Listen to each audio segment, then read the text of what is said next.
She get rocky, but the show must go on. She get rocky, bullets hit like Stallone. Body dropping, trying to pay out Capone. Shit ain't sweet, little kid. What's up with y'all, man? Welcome to the Hot Shots Podcast. Appreciate y'all for tuning in. Make sure y'all like, share, and subscribe. Facts, man. We here today talking about, or I should say tonight, we talking about some more hot topics that's going on in the ether. For sure. We're gonna talk about the shooting of the CEO of the health company. We're gonna talk about there's this OnlyFans epidemic, if you want to call it that. Which really ain't an epidemic because this stuff been going on forever. Honestly, it's been like, or is it always been an epidemic? Who knows? But just some other topics. You know what I'm saying? We kind of wanted to hit some current events, things that's kind of going viral. There's this video going kind of crazy. I don't know if you've seen it, Mel. No. This girl, she's online. I guess she's like, it's not a video, it's a channel. And I guess what she does is she cooks, and like she does like a little dance before she cooks or whatever, in like a nice outfit or something, something like sexual. Yeah. And she'd be like cooking with something, right? And you know what I'm talking about? But I'm interested. Well, it blew up, right? Yeah. And I think it's a new thing. And the reason why I heard about it, because I don't really be in that scene, but the reason why I heard about it was because how like negatively like other women, I guess, are like taking They it. were speaking on it. Yeah, well, yeah, because I guess she's like, I'm gonna take y'all man and stuff, and she be cooking up there. And I ain't gonna lie, bro, like I saw some of the food. I was like, damn, this girl can cook, bro. Like, it's crazy because, like, don't nobody want to think about that, but bro, like, I don't care what people say, bro. Like, nature is always gonna be like a good-looking woman. Yeah. And she can cook. She gonna get attention from a man, bro. For sure.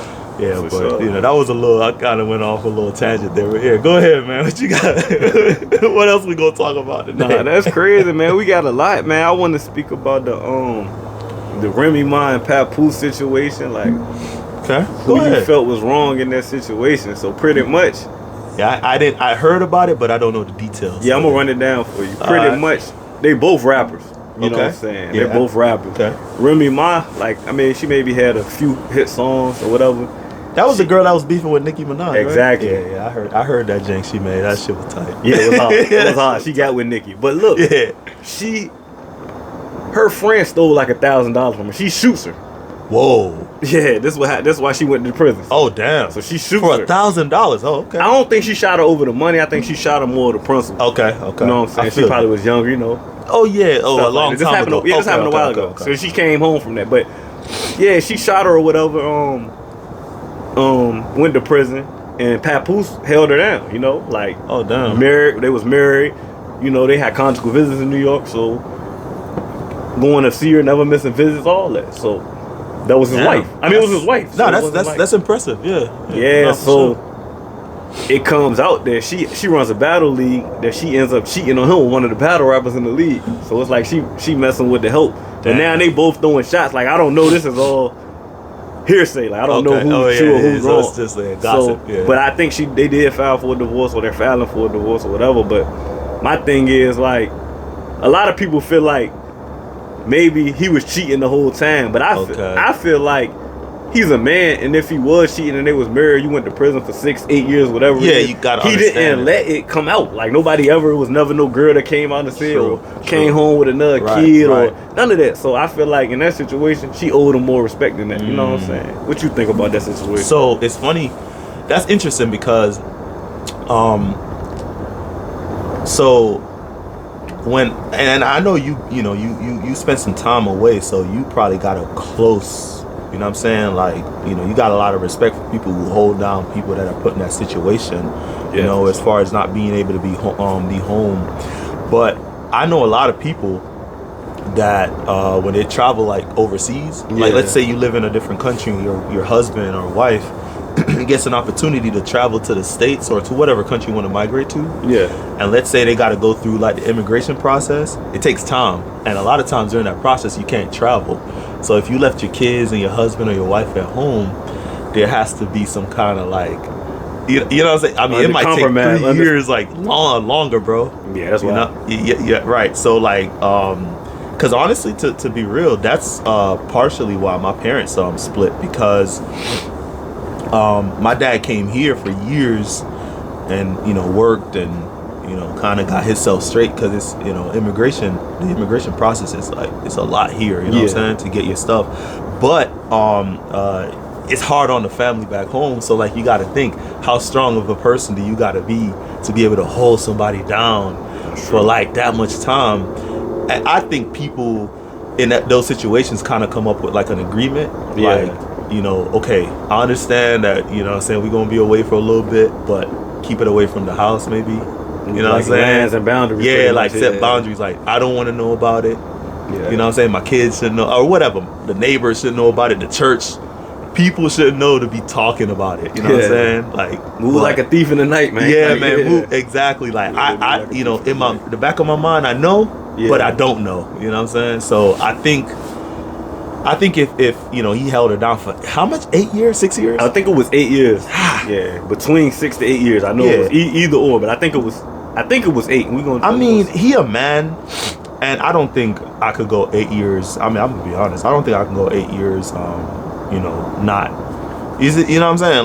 Like satisfying my needs, bro. I don't think I could do that. But they have conjugal visits that you can go see once a week. So you get to see, if you're married, you can have sex with your wife. Oh. Now I don't know how it is. That's not in Virginia. That's some New York shit. Now, but whoa, so you can still get it in. Yeah. And with your wife and with your wife. You can't be like I'm bringing Tina in today. Like, I'm swapping out. I don't want the wife to come bring it. Nah, you can't do it like that. You feel? But you got to be married. Shit, if you you have to be married. Okay. But if you in jail, shit, I'm good with just hitting my wife. No, for sure. Hell, you know what I'm saying? Like, I've seen all these dudes. She gonna look even better to me. Man, when I see her. The ugly girls look good when you're in jail. I ain't gonna hold you. Yo, I don't know if I mentioned this up here before, but when my brother came home, right? Because my brother did some time in the army. And when he came home, bro, and he a picky ass dude, bro. He only like a certain kind of girl. She gotta look a certain way. Got to. And he ain't going for it. He ain't going for it if it's not. And I used to get so mad at him, bro. I'm like, yo, bro, she look. He's like, bro, she ain't my type. I was like, man, this dude don't like girls, bro. Like, he always got something to say. He don't like girls. Man, one shoestring longer than the other, man. Hell, that shit ain't right. You gonna bring something up. Nice. But he said when he came home, bro, he was like, every girl looked good to him, bro. He said it didn't matter. It was just like, damn. So I can only imagine. Yeah, you appreciate the hell out of women. Like when you put in that tight situation when you away from them, boy, you gonna appreciate that shit, boy. I don't care what she look like. You know what I'm saying? To a limit. You know what I'm saying? But you gonna be like, damn. Didn't Boosie say in one of his songs, they got bad built bitches looking good to me? Yeah. You must be speaking some truth, but nah. As far as the situation, man, that's if she came out and embarrassed him like that in the public, it shows like a level of disloyalty that, you know what I'm saying, it kind of makes you question, like, should I have like lived my life so much for her? And even if he was doing his thing in the background, he wasn't in the forefront of everybody's face. So he has a perception, and he gave the perception of being a good husband. That's how I look at it, yeah. You know what I'm saying? So even if he was slaying 10, 20 women in the background, don't nobody know that. Yeah. And that's how it's supposed to be. You know what I'm saying? Because guess what? She could be out and he could still be slaying 10, 20 women in the background. Oh, for sure. You know what I'm saying? And you would still see him as a good husband, because guess what? You don't know he's slaying 10, 20 women in the background. So the fact that she came home and, you know what I'm saying, it's publicized like this. And that's kind of like, you remember that whole Chris Brown thing? Yeah. We were talking about that in one of the other episodes. Yeah. Kind of got cut out though. We had some issues with that video. Yeah, we had some technical difficulties, man. Yeah, we all missed some good content with that, man. But it's kind of like the same thing. Like if your girl take a picture like that with somebody and maybe like keep it in the house or something for like, memories, like she got it signed or whatever. Yeah. But it's so different when it's publicized. Like, you my girl and you got this dude like online bending you over. You know what I'm saying? His tongue out, with your tongue out, whatever going on. You looking at it like, come on, shawty, like that shit. It look crazy. It made me look less of a man, honestly. But I guess that's my thoughts on that. Yeah. What, you got anything else you want to say? Nah, we good on that. Yeah. I know we were kind of talking about the Luigi situation. And how? So you know about it? What do you know? Yeah, what do you understand? Nah, you run it down. So I'm gonna catch up based off what you say on Okay. Luigi, and then I feed off that. Okay, so pretty much this kid, before anyone knew who he was, it was just an assassin that broad day, bro, in New York City, shot somebody he shot a dude. I think he shot him in the head or in the leg. He shot him 2 times, I think. Killed him, right? But the dude's a CEO of one of those big old health organizations, right? So they're responsible for so who you pay your health insurance to, he's one of those. He running that. Yeah, he run one of it. Yeah, and one of the big ones too. Yeah. Right. So now the thing with his company is apparently I saw this online. I don't know how true it is, so I gotta say that, but. Like, you know how you got certain companies that have like a record of how many claims they reject versus accept. So apparently their company reject up like 2 times as much as other companies, right? So let's say you got like a sickness or an ailment that, I don't know, maybe another company would say, okay, we'll take care of it. That company could say, nah, we're not going to cover this, even though you've been paying your insurance for the longest time. Wow. So like that, I mean, honestly, bro, that insurance shit is like, I don't understand, right? Like it's the hugest scam, bro. Like honestly, if I had, like throughout my 20s, I had my daughter throughout my whole 20s, so I had to have insurance. I had to pay for it. But if I was a single man in my 20s, there was no way in hell you would pay for that shit. Because it's a scam, bro. I'm literally paying for nothing because you know what? You paying for a case something happens. In case. Yeah. And the thing is, it's not like car insurance. I understand car insurance because I'm paying in case I hurt you. You see what I'm saying? Health insurance, and all that, it's for myself. So and it's in case of sickness, bro. Yeah. Or of course you got accidents and stuff that could happen. But if you think about it, if you ever did the math, bro, they take a lot of money from you, bro. Like think of 10 years of paying. Let's say you pay $250 a month or something for 10 years. You know what I mean? Like you're paying all this money and you might never use $1 out of that. And then when you get older and it's time for you to use it, they might say, nah, we can't cover this. Yeah, that's crazy. And all that money you've paid into it, it's not like they save it for your, for the future. I know you have certain savings plan, like health savings plans, but I don't think they roll over. I think it's like a yearly thing, and then after that year you start over. I think so. I could be wrong, but yeah, as far as my life insurance stuff, I do it do have to pay every year. So. Yeah, but that's life insurance. Yeah. So I think life insurance is somewhat important. No, it is important, definitely, because you never know. You know what I'm saying? You don't want to die and your family having to pay for your burial and stuff. And they ain't got it. They don't have it. Because they ain't got it. That's crazy. Because funerals are expensive, bro. Yeah. One of my closest friends died, and I realized how expensive it was after seeing the whole proceedings of that. But with this kid, people were kind of celebrating the fact that the CEO died. Yeah. Because of what we were just talking about, how corrupt and you pay all this money and all these people who have died because they denied their actual, you know what I'm saying? It's ugly, bro. It's real ugly. It sounds ugly. So the question I have is, are those people are they wrong for feeling like that?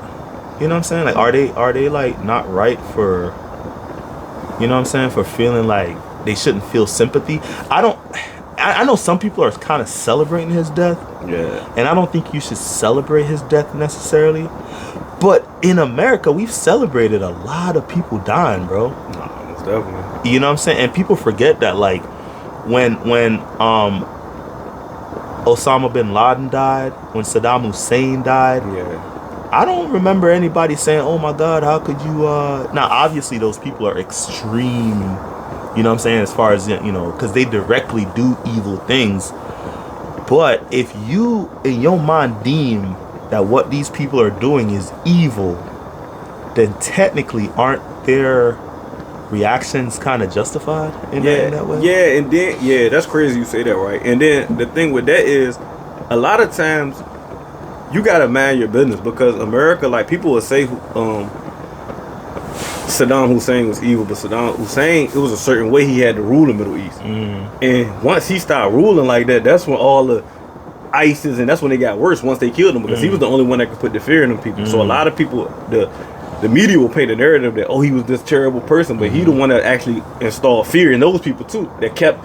So like a necessary evil, so to speak. Pretty much, yeah, because that's where America, sometimes we go in and get into their business, not understanding their culture. Yeah, like, we do that a lot. We can go over there and say, "No, this is the way you're supposed to do." Nah, he might have had to kill that person in the middle of the street, because that's the way that they live over there. Like, so sometimes you gotta mind your business, despite that if it's right or wrong, because it's stuff we do that I'm sure when we sending them bombs over there at certain countries, we don't nobody say nothing to us. Or, you feel me? So sometimes you gotta just, you know what I'm saying, it's a part of war. Sometimes you gotta mind your business, I feel like.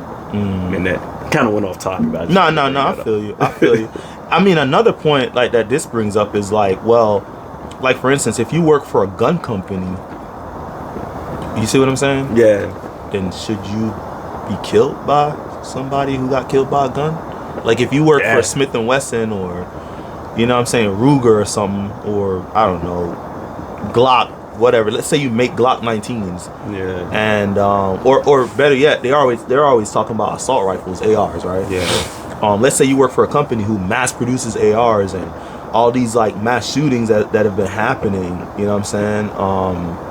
You know, everybody, there are always ARs involved, right? There are always ARs involved. For sure. Should you then be killed?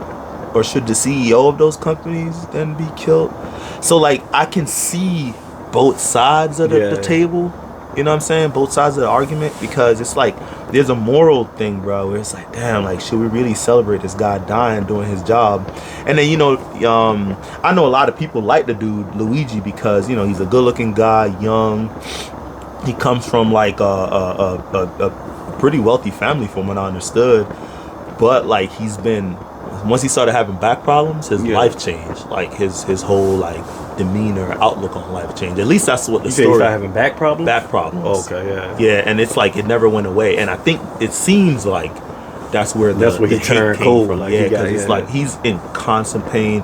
And I heard he couldn't even have sex. Like he couldn't even like do that because of how bad. He was evil. Like his mind through it. But like, but the thing is, you look at this kid, bro. Nice smile, like he's cheerful. Like he just seems like a cheerful dude. Yeah. You know, I even asked my girl, I was like, "You think he's a good looking guy?" She was like, "Yeah, he's very good looking." You know, so like you got a lot of girls think they're calling him the hot assassin online. You know what I'm saying? Going crazy about him. It's insane. You know, so you know, but I just don't know if I can sit here on a high horse. Like I see people judging them. Oh, these people are messed up, and how could they celebrate this? You know. I don't know if I can judge those people like that, but I also don't know if I agree with them either.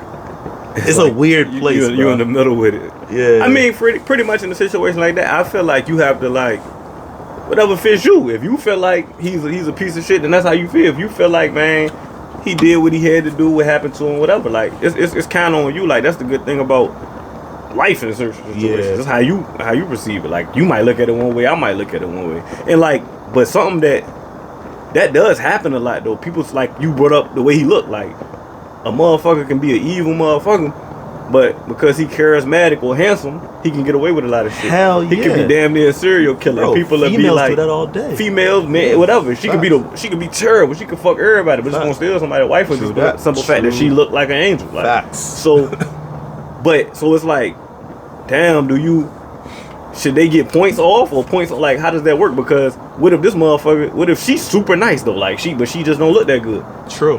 So it's like, you gotta like, it's a balance, bro. Like everybody gotta, it's on you to judge what's morally right. Like how you feel about it. You know what I'm saying? So, I mean, it's a weird place, man. You know, because in one hand, I get it, bro. I'm like, yo, I understand.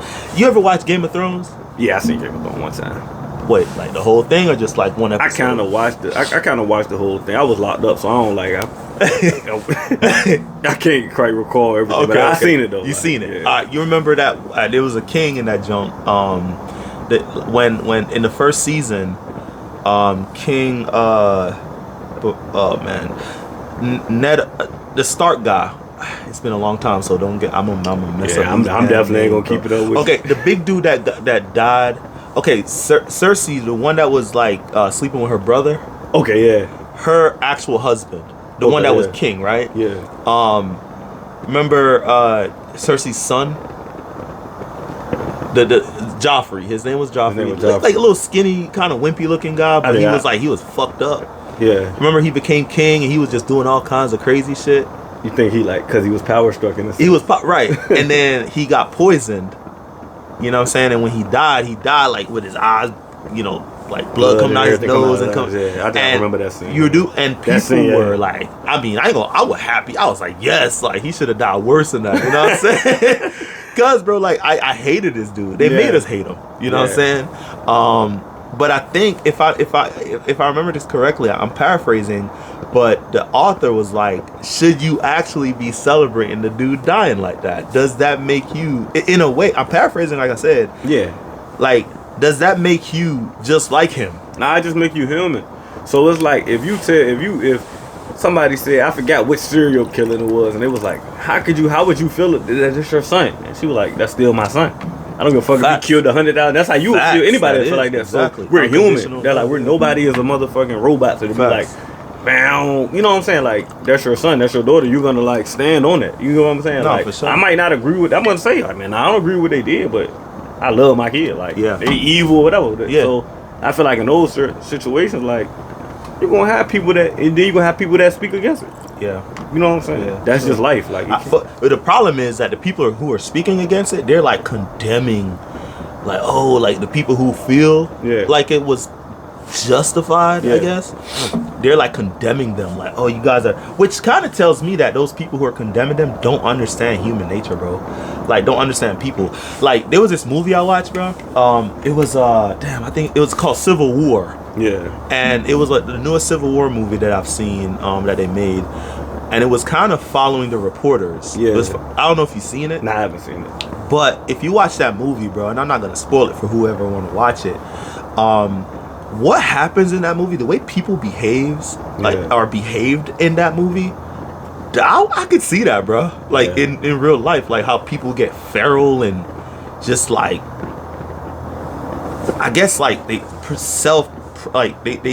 kind of just think about self-preservation over anything else. Like it's me or like it's like me or nobody. It's else. kill or be killed, bro. Yeah. Like that's a fucked up situation to be in, because nobody knows how you act until you're in that situation. Facts. So somebody that's living a normal regular life, you can say, man, that's crazy. But if you've never been in a situation where it's like, man, either I kill this motherfucker or my family don't eat. Right.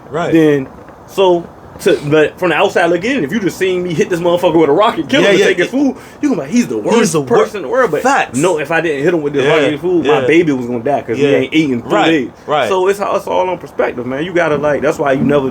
I never judge. You know what I'm saying? I just look at stuff. There's always a circumstance. You just have to be.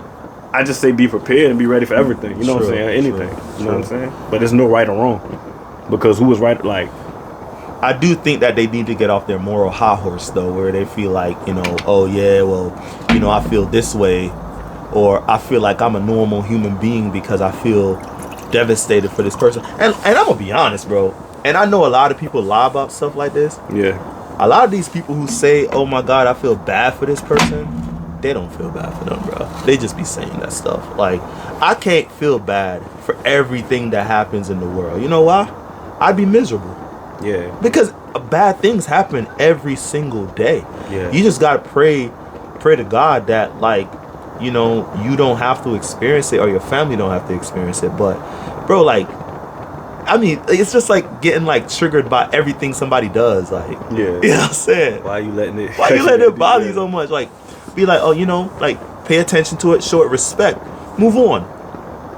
You know what I'm saying? Simple as that. I feel like it's certain things, but I feel like you got levels to this shit. Like, something happened to a kid, I feel bad for any kid, bro. You know what I'm saying? Like, that's just what it is, for sure. Bro. Like, so it's like, everything not my business though. You get what I'm saying? Like a lot of times you'll see somebody like I feel like you say I ain't gonna, but I'm not gonna cry about it. Like I'm like, damn, it's crazy. Something happened to this person. This happened to that person. But like, what was they doing? What made it happen? You know what I'm saying? But like, that's why I say for kids, because I know that they were completely innocent. Like it's nothing a 6-year-old can do. You know what I'm saying? They deserve to. That, you know what I'm saying? But if you 30, 25, and I'm not saying whatever happens to you deserve to happen, but it's like we don't know. So it's like I didn't plenty of times people like I can't believe you see a mama up there or something crying. Like I can't believe they did this to my son, and you find out, man, this dude and did 8 times worse than shit than that, and did that to way more people. So it's like, you know, it's kind of like pot calling the kettle black. Yeah. You know what I'm saying? Get off your moral high horse and just understand, and maybe that's the moral of this. Like, stop judging people so damn much, man. It's like everybody be ready to quote Bible verses, but they forget like that God says, "Judge no man but God." Like, we are not supposed to judge. Like, a killer could get into heaven, bro. Killers did get into heaven. Might not. To the yeah, for sure. And you might not. You ain't never killed nobody before, or you might have just stole or hurt people, you know. But then there's another thing too, and you know, I just thought about this. We gotta talk about that Jay-Z situation, bro. That lawsuit. But before I pivot to that, I actually forgot what I was about to say. Don't let that Don Julio get you, man. Come on, man. Dang. Yeah, but yeah, I mean, pretty much we just need to get off our moral, you know what I'm saying, our horse, and just understand that like life is, you know what I mean, we all gotta live, we all gonna make mistakes. Like I think if the world were to end today, or if something crazy were to happen, I'd be more worried about people who I don't expect to hurt me versus people who I do expect to hurt me. Oh, for sure. Because those people the people who you don't expect, they be the ones to surprise you, bro. Access, they know the secrets, they know where to hit you with. Exactly. And it's like you thinking like, damn, we could have got together and we could have fortified this shit. Yeah. You know how to get in through the back door. You know the way. You know what I'm saying? That's normally how it is. So that's why it's good to keep your circle small. Facts. Fun fact for y'all, man. That's game. Keep your circle small. Keep your circle small. Yeah. Hey, what the old saying? Enemies close, friends close, enemies closer. Most definitely. Oh yeah. Whoever came up with that knew what the hell they were talking about, bro. Yeah. They wrote that from experience. Yeah, for sure.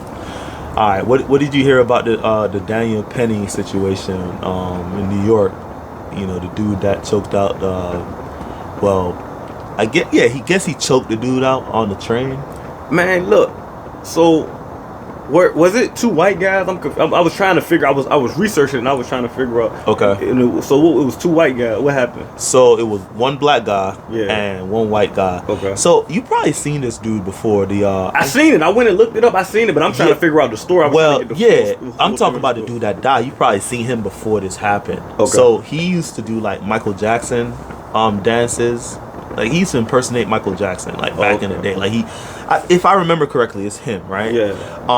But he's mentally ill. Like there's something wrong. You know what I'm saying? Like, I don't think it's like a disability. I think he's like I think he's like bipolar, schizophrenia. I think so. Yeah. I think so.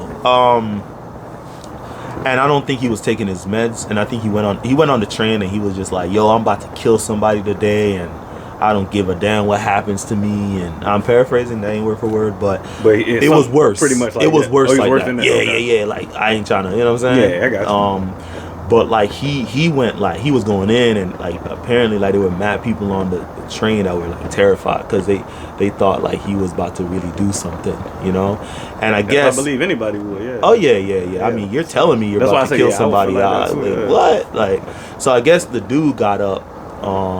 And he felt the need to protect everybody, I guess. And he's an ex-Marine, so he put him in this guillotine. Yeah, you could say that. But I don't know if his intent was to choke the dude. I think based on what I saw, it was and I work with guys that are in the Marines, so I know like if I really wanted to find out, I could ask them. Yeah. Because more than likely they're gonna be on the dude's side anyway. But it was like a technique to pin somebody where they can't move. But it's not really to hurt them. Yeah. But the dude ended up dying from it, right? Wow. Because he held him in that position for like, I think they said it was like 6 minutes. Yeah. A long time. But I guess the dude that was holding him, Daniel, and I don't remember the victim's name, which is kind of crazy. I remember the damn guy killer, but I don't remember the victim. And that's how it works normally. Controversy, you always remember the victor normally is the one who get to write the story. No bullshit. Yeah, so he held him like that, I guess, trying to, detain him until the cops get there. Okay. But when the cops got there, he wasn't dead. I think he died at the hospital. They tried to bring him back, but he couldn't. He didn't make it. He didn't, because he was moving. There's a video, you can go watch it. He was moving and stuff. Yeah. So he didn't look like he was getting choked. But I'm wondering if just the pressure. I think I heard something that said that it was some other medical. Yeah, because he was on drugs too, like hard drugs. They were trying to blame it on the drug. They were saying like synthetic marijuana. There's a lot of shit I was okay. So you researched that. I seen some. So it wasn't clear as to what killed him, because based on the training, that move shouldn't kill anybody. I mean, it don't sound like it. Like when I heard he killed him, I thought, what the fuck, did he Bruce Lee chop him or something? Like, what the fuck happened? If he put him in a restraining and he trained, I don't think that was his intentions to kill. You know? Right. So anyway, the case got I seen he beat it. Yeah. He beat it. Yeah. And people are losing their minds, bro. And they're bringing race into it, saying if the dude was black and the dude that got killed, the victim, was white, that it would be. You know what I'm saying? I think it would though. You do? Yeah. I mean, it's fucked up to say despite that he was right. Mm-hmm. Based on what you're saying, it sounded like he was right. But I'm gonna say this, that if it was vice versa and it would have been a white, it would have been a black person would have killed a white person. I believe he would have had I believe they would have found him guilty of something. You know what I'm saying? That's just me, my personal belief from America and America's history. Yeah. And not their history, saying I'm only looking back. I'm talking about what the fuck going on now. Yeah. Just the timeline. I'm gonna say I believe white privilege happens a lot. And like I said, based off what you said on that story, I feel like if that's how it happened, then I feel like he was justified for it. But I do believe that the black person would have had a harder time doing that to a white person. You know what I'm saying? So, I can see that. And you know me, bro. I always try to have a very median outlook on everything. Because that's one thing I do like. The fact that I grew up outside the U.S. and in the U.S., I got to experience life outside of the system, so to speak. You know what I'm saying? So my perspective a lot of times can be different. Yeah. So with this one, I kind of agree. I'm not fully there. I do see what you're saying. If the dude was black, they might have got him with something. Even if it's not, people would. I don't think he would have got a lot of time, but I feel like he would have got convicted. I don't think he would have walked how he walked scot free. Nah, I don't see that happening. That's sad though. It is. Now the question is, should that be highlighted for everything? Like in this situation, it should be noted, because it's when people highlight stuff like that, they're just trying to highlight to see because the goal is to get past everything, but so much stuff happened that makes you keep going back to be like, man, we ain't gonna never get past this shit, because there's so many different incidences against where it's white against black, where we come out fucked up on the situation and they get off on the shit.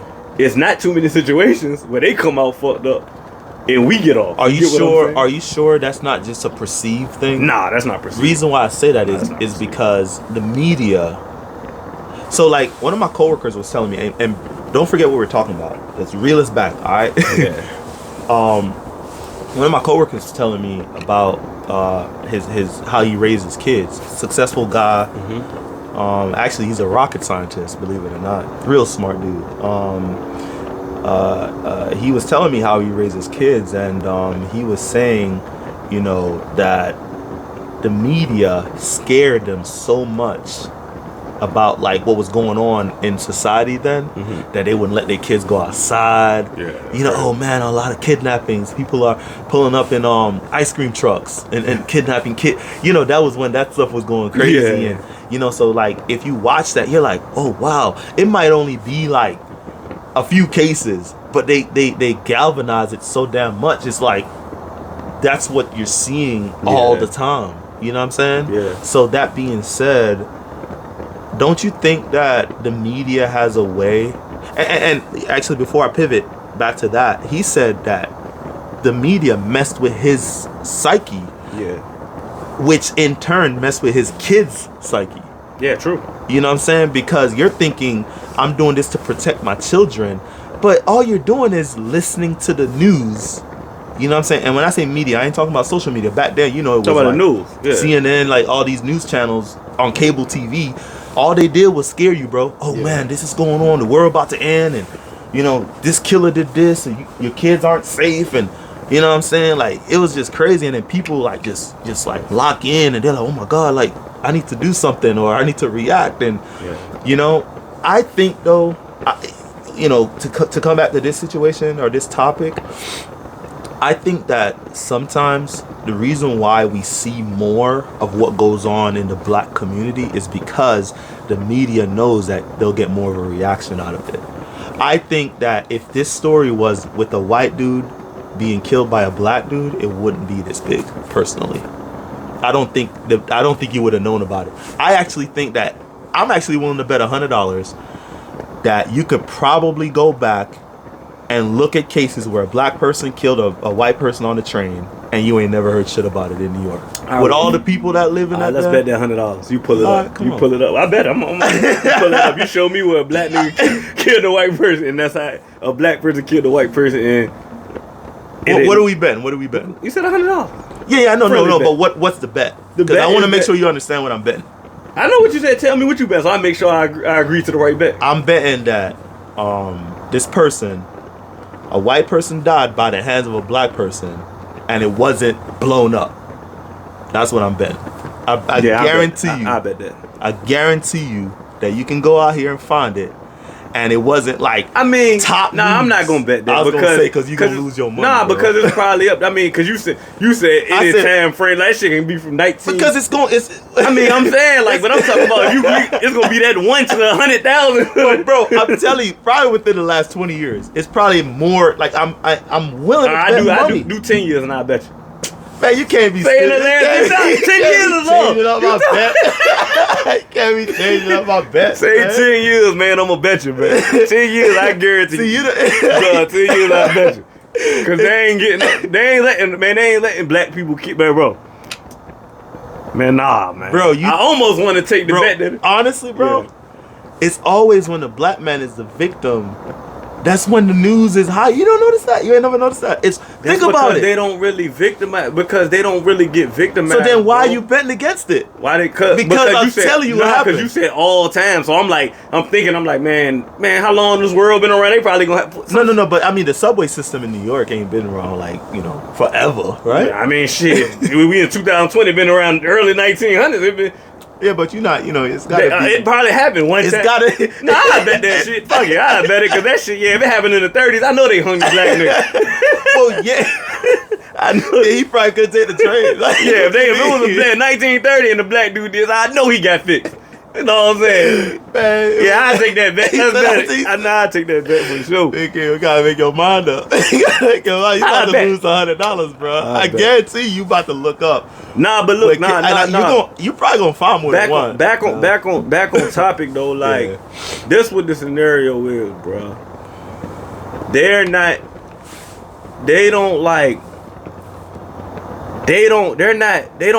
have that issue, bro. That's what I mean. Like, it's not too many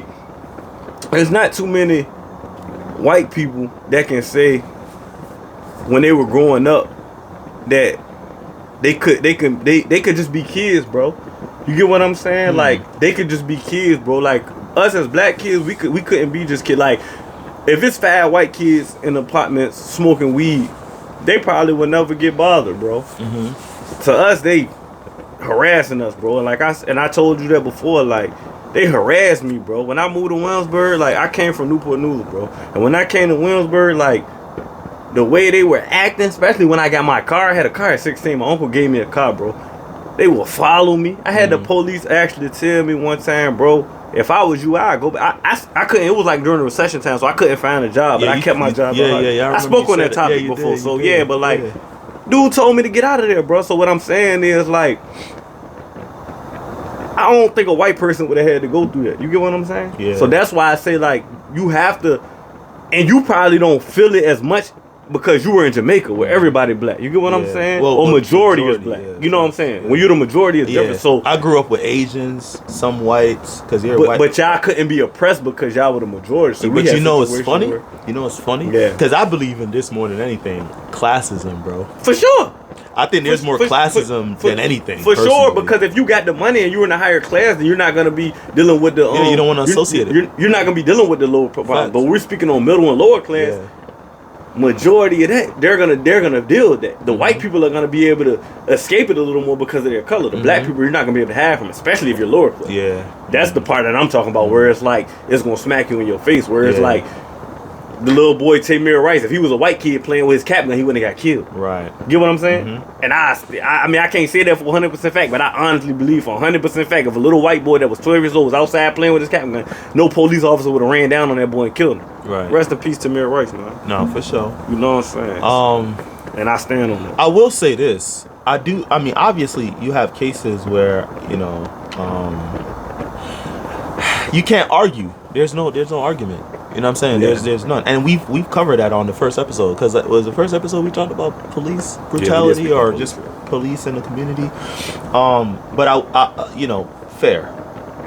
But Mel, I ain't never lived my life feeling like I needed to be like more careful than a white person. Shit, I did.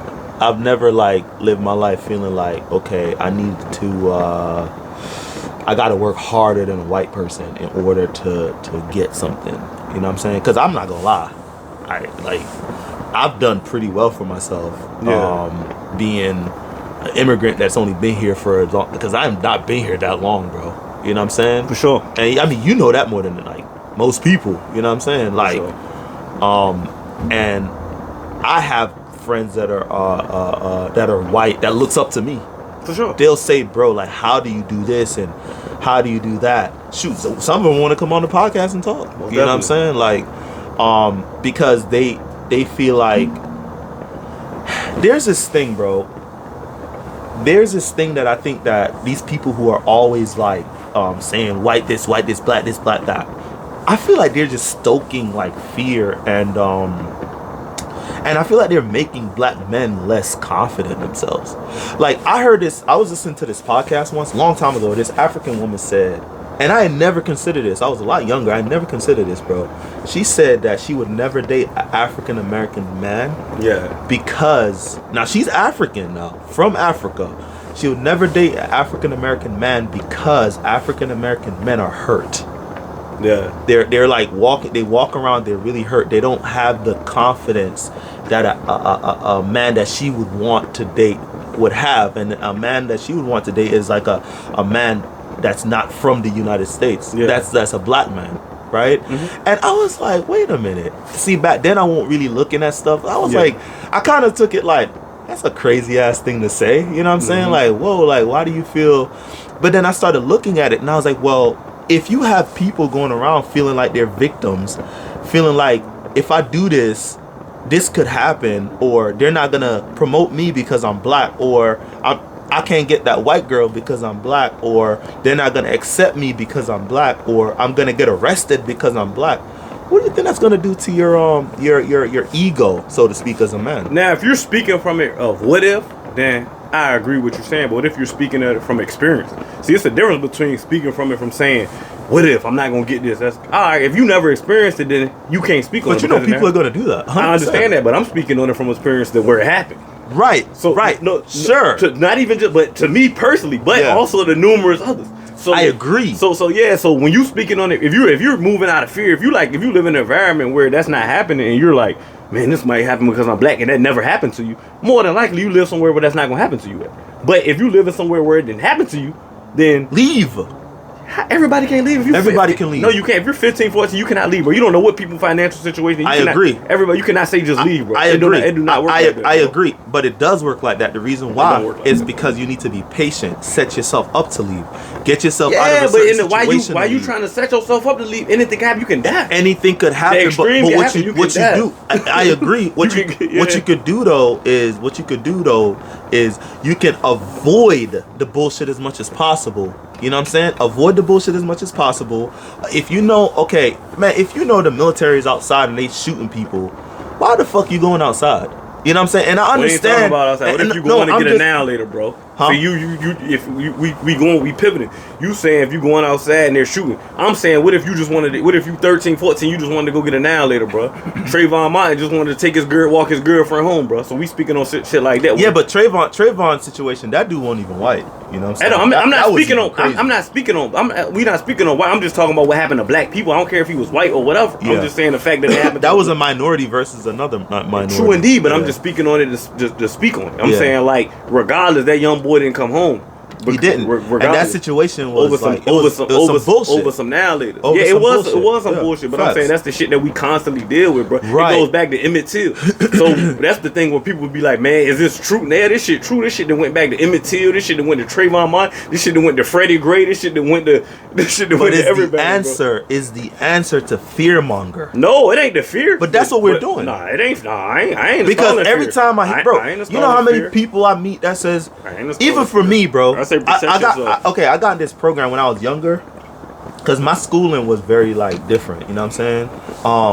I went through like a schooling program with the company I work for. Yeah. And when I was getting in that program, a lot of people told me, bro, like, you know, I wanted to get into this advanced program within that program that you had to have really good grades and all this to get into, and you had to be kind of like performing. You know what I'm saying? Because it was a really hard program to get into, and a lot of people were like, look, man, like, you know, that's for these kind of people. That's for the white man. You're not going to get this. You're not going to get that because of this, that, and the third. And, you know, a lot of the people that were saying that were older black men who've seen a lot of things like what you're talking about, who's experienced a lot of those things. The problem that and you know, I used to hear them, but I never listened. Yeah. Because if I listened, you know what I would have done, Mel? I'd have said, well, they said I can't get in that, so I'm not going to aspire to get into that. You know what I'm saying? What I'm going to do is I'm actually just going to stay in my lane and just come to work, do my job, and go home. You know I get what you're saying. You spoke on that before, but I believe them are two different scenarios. You saying like they're trying to compromise you, telling you that you couldn't accomplish something. I'm gonna tell you, I'm like you. If motherfucker tell me I can, I'm still gonna shoot my shot. I'm not trying to hear that. I'm gonna fuck what it is. If I feel like I can do it, I'm gonna do it. And that's pretty much what you did. They're taking the politics but their social life into work too. That's what they're doing. You're right, but I'm saying that was a scenario. This was in that scenario, pretty much from what you told me in that scenario. You said they're like, man, oh, you can't do this. Nobody can ever do this, and you said, what? I'm about to do this, and you did it. Yeah. That's a different scenario. But even people, they were saying, yeah, I feel you. That's a different scenario. But yeah, it's a different scenario in the sense of nobody's being killed and nobody's dying. No, not even being killed. I'm talking about that's a different scenario because obviously, if you were able to do it, it was nothing being held back. It was just their man. They weren't trying to do it. Exactly. But every scenario is not like that. Obviously, sure. Obviously, but that's why I know what you're saying. Yeah, the point is though, if I'm a grandfather and I'm telling my grandkids, look, man, you know what I'm saying? Like, the white people treated me this way, and there's all this stuff going on. It's unfair. Like, you know, you could die. Like, you got to be afraid of the cops. You got to do this. You got to do that. They're going to walk around feeling less, bro. You got to. That's just human nature. Like, you know, it's like you're a prey and they're predators. But if they hung your brother, that black man got the reason to feel like that because they hung his brother. Right. Okay, fair. So it's like, the point I'm making though, should we continue fear mongering? The point I'm making is we need to like get to a point where it's not about it's about okay, I got something for you. Talk to me. When I was back home, we had a grading system, right? Where you were number 1 in the class, 2, 3, 4, 5, all the way to 30, right? Nobody wants to be 30, right? I hope not. Nobody wants to be 30. Your parents would say, you better get a better grade than the Chinese kid. You better get a better grade than the white kid. They used to say that stuff all the time. Yeah. We needed to excel, perform better. I would be more inclined to those conversations. Yeah. Because what you're doing in that way is you're actually selling your kid. Yeah, you motivate. Versus telling them, oh, this gonna be unfair for you. This gonna be unfair for you. This gonna be unfair for you. You can't do this because of this. Da da da. You a black man, bro. I want to walk around my big ass chest out, my ego all the way up to the damn sky. You know what I'm saying? Any girl I want, white, black, Chinese, green, I don't give a fuck. I can get her. Why? Because I'm a man. Doesn't matter that I'm black or Jamaican or African. Doesn't matter if I'm Asian. It doesn't matter. I'm a man, and I see a goal. I'm aiming for a goal. If I want to get rich, I can work towards getting rich. If I want to be an engineer, if I want to be a scientist, whatever. If I want to be a craftsman, like we talked about, if I want to be a welder, plumber, you know what I'm saying? I could do that because guess what? The buck stops with me, not with what some damn white man out there says. No, because guess what? If I work for a company and I find out there's racism within the company, you know what I'm gonna do? Quit. Find a damn different job to work, or find a different company, or say to the company, look, I think this is going on. I think y'all ought to look into this because of X, Y, and Z, not because of some victimization type shit. See, you're right what you're saying, right? And you're making it like I'm saying that like you can't accomplish nothing. No, I'm not saying you're saying. No. I'm talking. I know. I'm saying, but I'm speaking from. We speaking from different angles. So I'm speaking from that angle, and so when I say we, I'm speaking. From You're speaking from that side. Yeah, okay, you're speaking from that side. Yeah. So okay.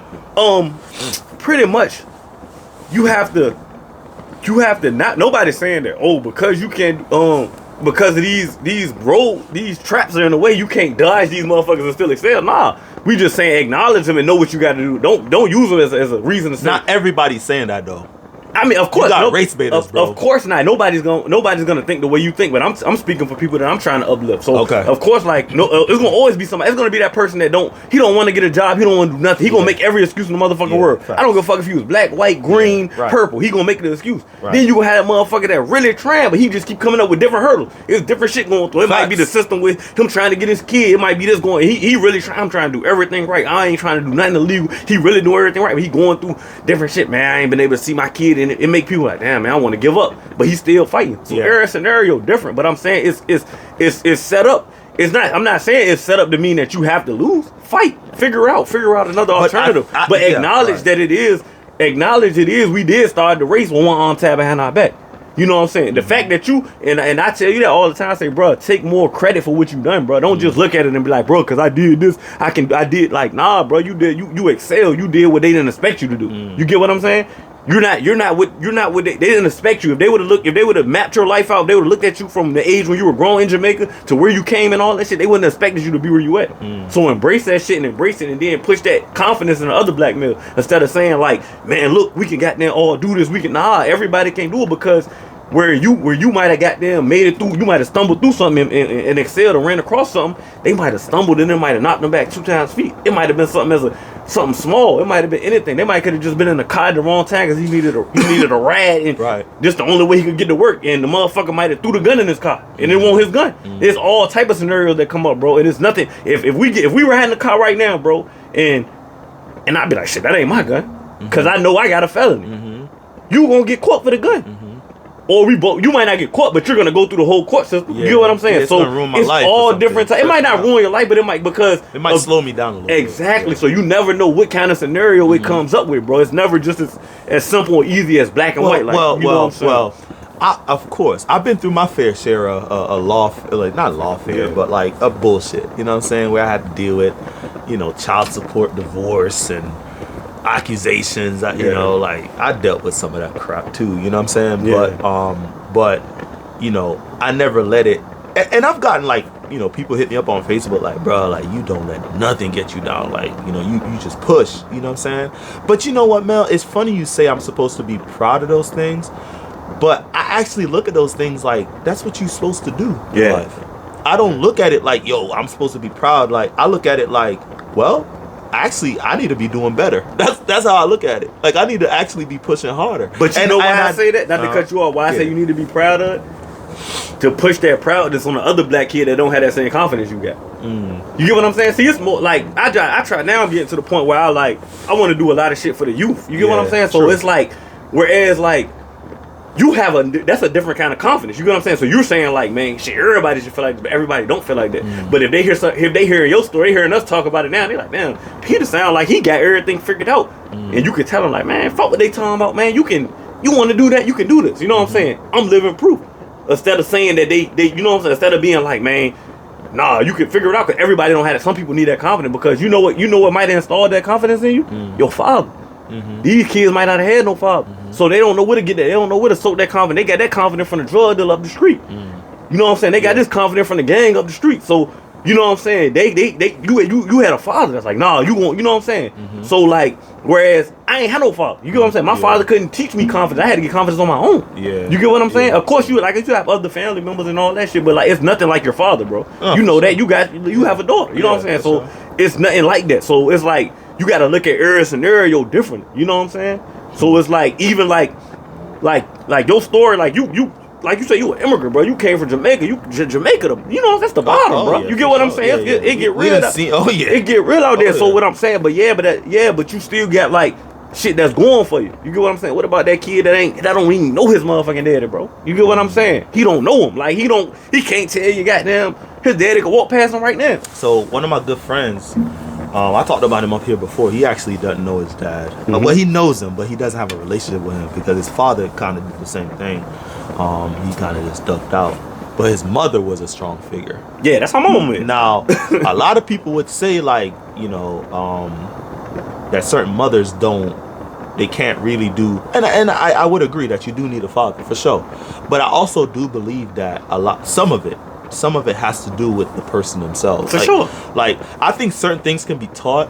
Yeah. But certain things you just develop, you know what I'm saying, as a human being. Like, because I was told, you know, as a kid that I wasn't gonna be shit. I was told that, you know what I'm saying? I was told that, you know what I'm saying, like, you know, life, you know, people gonna look down on me and this, that, and the third. I was called ugly. I was called all that, bro. Like, you know, as a kid, and, you know, stuff like that does mess with your confidence, you know what I'm saying? Or it can, you know.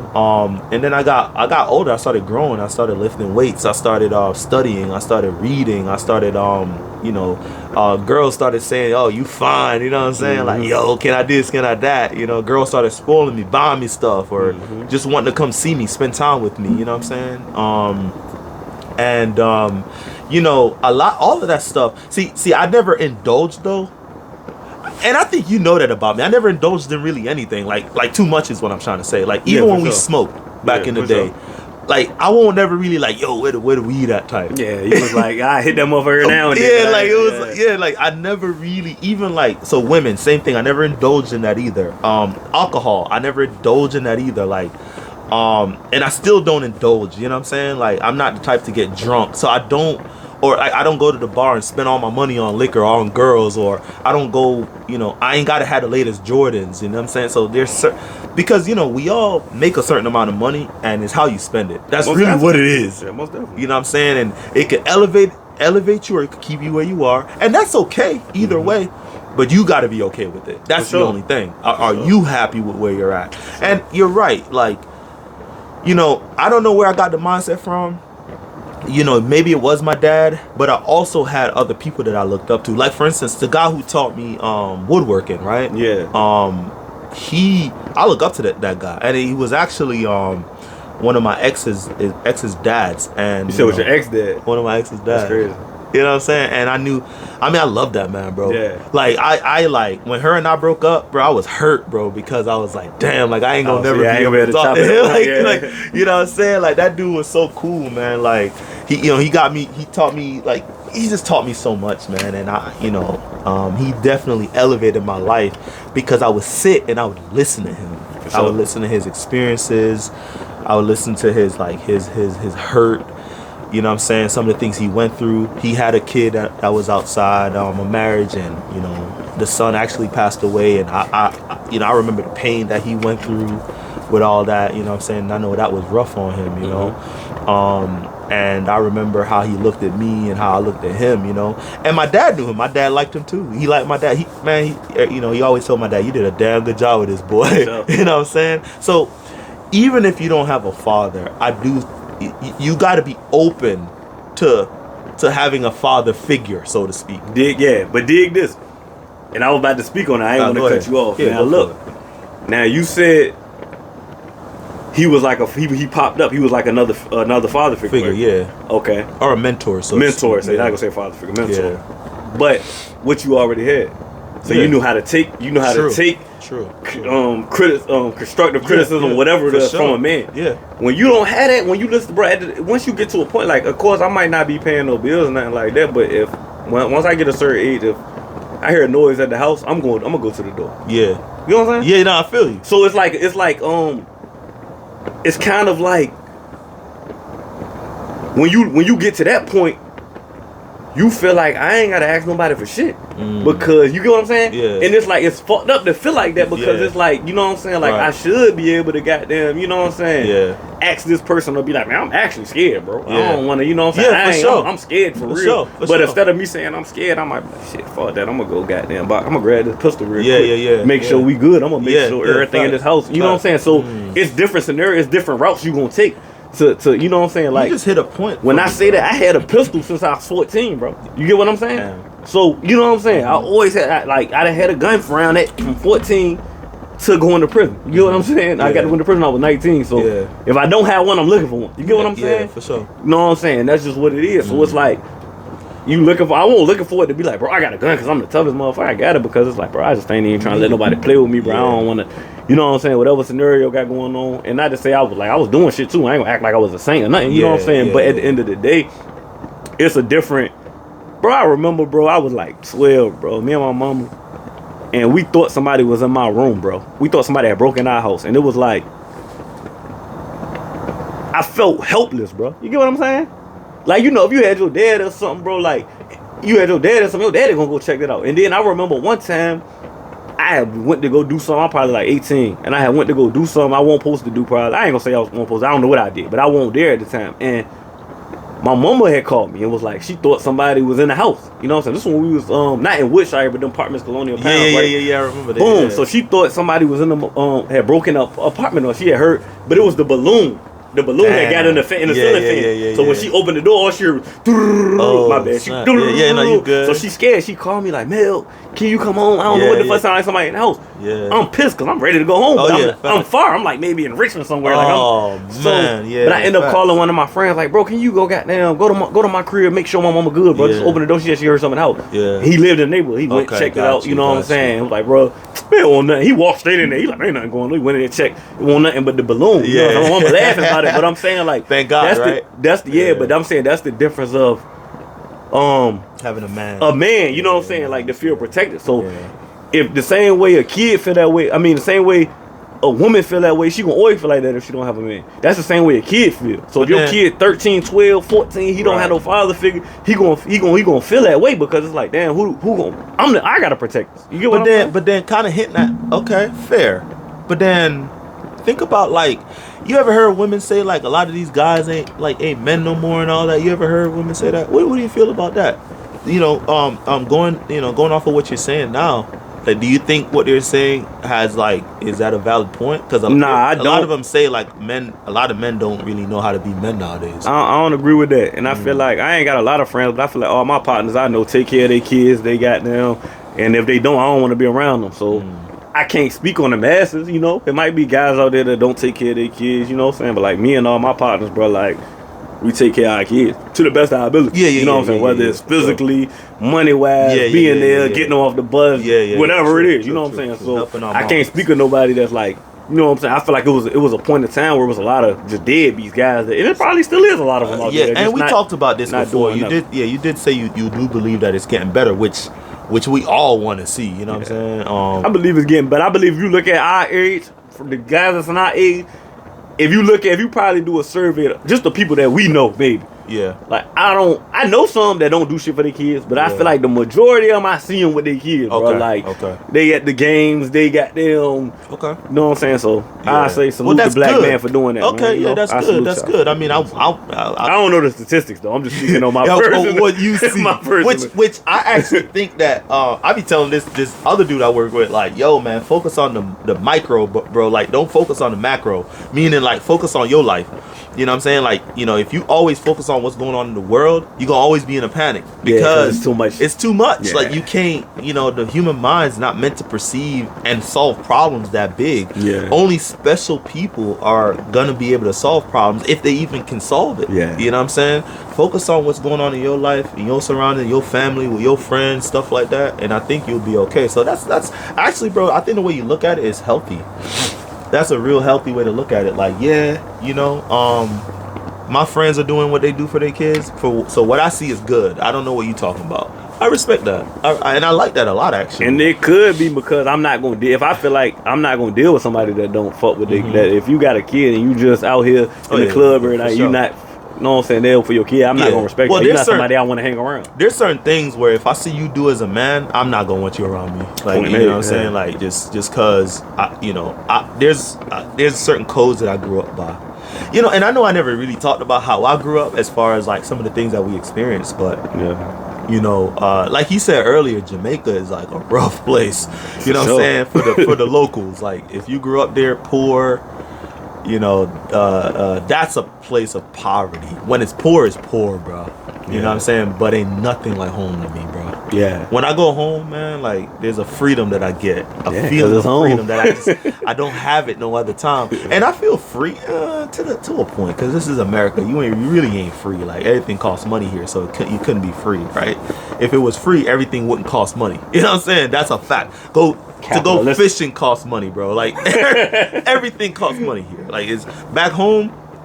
A lot of things are free. Like, you could walk down the street, mangoes everywhere. Like you can grab your mango and eat that, bro. Eat. Like, the land feeds you. Here, bro, in Virginia, what the land don't. You'll die out this time. When that tree grow, that motherfucker say, nah, $2.99 a mango. You hear me? You know what I'm saying? No, because it don't grow here. It gotta go somewhere else. No, I was like, if it did, bro, that motherfucker gonna be out there like, nah, it's back up, $2.99 a mango. Heckling like, you gotta pay me, man. Like, wait that, and goddamn bag it up. $2.99 a pound. For sure. Like, ain't no matter. Nah, it's crazy. Like, so, but, you know, that, I ain't trying to get off topic, but yeah, America really ain't free. Like, shit costs money here. It's just, I would say, you know, the more money you make, the more comfortable and the freer you'll feel. You know for sure. You know the thing about America? America America is gonna tax you for everything, but America will let you go to the top. That's the thing. It gives you the opportunity. That's capitalism, baby. Exactly. So it gives you the opportunity. Like, if you come up with the right plan, you got the hard work, and you figure out something, you could become a billionaire. You could become a billionaire. America will allow you to do that shit. I mean, Elon Musk, right now, he's at what, $400 billion? I just seen that shit, bro. I said, damn, just let me get up. Just $100 give me a half billion, bro. Give me a $500,000. He could get every citizen $1,000, bro. Or something like that, if my math's right. He could probably get every citizen. Man, I know get more than that. I know my math still be good. I know my math kind of crazy because these drinks be like hitting me, but like, but he could give every citizen $1,000. Because it's what, 300 million people? Like, bro, that man could give us 100,000, and that shit when he would still have, you talking about $1,000, he could get everybody 100,000, and he'll still be in the hundreds of millions, bro. You talking about, goddamn, I know money. You know what I'm saying? That nigga get hurt. Oh yeah, because he'll keep getting paid anyway. Like, man, even if he give it all away, he'll write this shit off on taxes. Yeah, he'll write that shit off, and he would. But it would. I don't think $100,000 would equal up to. When you talking about 100 million, that's a lot. 200, 300, 400 million. He can get that shit away. He'll still have 300 million, bro. I mean, 300 billion. You know what I'm saying? It's crazy. It's a lot of money, man. $1 billion alone a billion alone would goddamn. Bro, you know what? You know them robots that he about to release? Yeah, I'm scared of them shit. I want one. Yeah, get one, bro. Cause we need one in case shit pop. I would be alive, dog. Like, where I signed that. Yeah. I just hope they don't turn on you, bro. You know what I'm saying? But the only thing I say is I don't want it to be stronger than me. Oh no, it's gonna be strong. What the robot?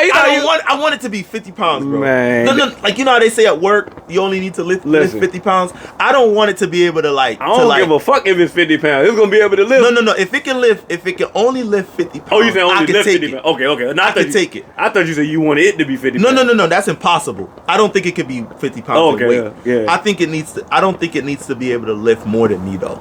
Yeah. I need to be stronger than it. That would be my only stipulation if I get a robot. Man, it ain't gonna fight you. It's going to get the weapon. That shit probably shoot lasers out of lasers out of. You know, you talking about that shit ain't coming to fight. This ain't our robot. Well, nah, they what the fuck is a robot? You talking about? No. I don't know what that robot can do. Look. I want it so that, like, I mean, I don't want nothing to touch my grass because I like cutting my grass. You know what I'm saying? But I would like for it to do things. Can you imagine, bro? I'm building some stuff, and I teach it how to build, and I got a partner. Now you can sit back. You gonna make millions. Chilling. You can sit back. Look, I told you the design. Go ahead. Hey, look, I just put the design in his mind. However, I got to type that jank up, type it up. Boom, it's building. Nah, but I see the vision, bro. But I will say this though. So there are people who are like, yo, man. And I don't know if we talked about this up here, but I think you and I talked about this before. People are scared of automation. The problem, people, is if we don't do it, another country's gonna do it. Yeah. And then a lot, like, look at the drone technology. What do they do? They use drones for nowadays. Attacks. Yeah, because it's a lot less expensive than to pay somebody, and a lot more precise, right? To just set a coordinate, send it out there, do its thing, and come back.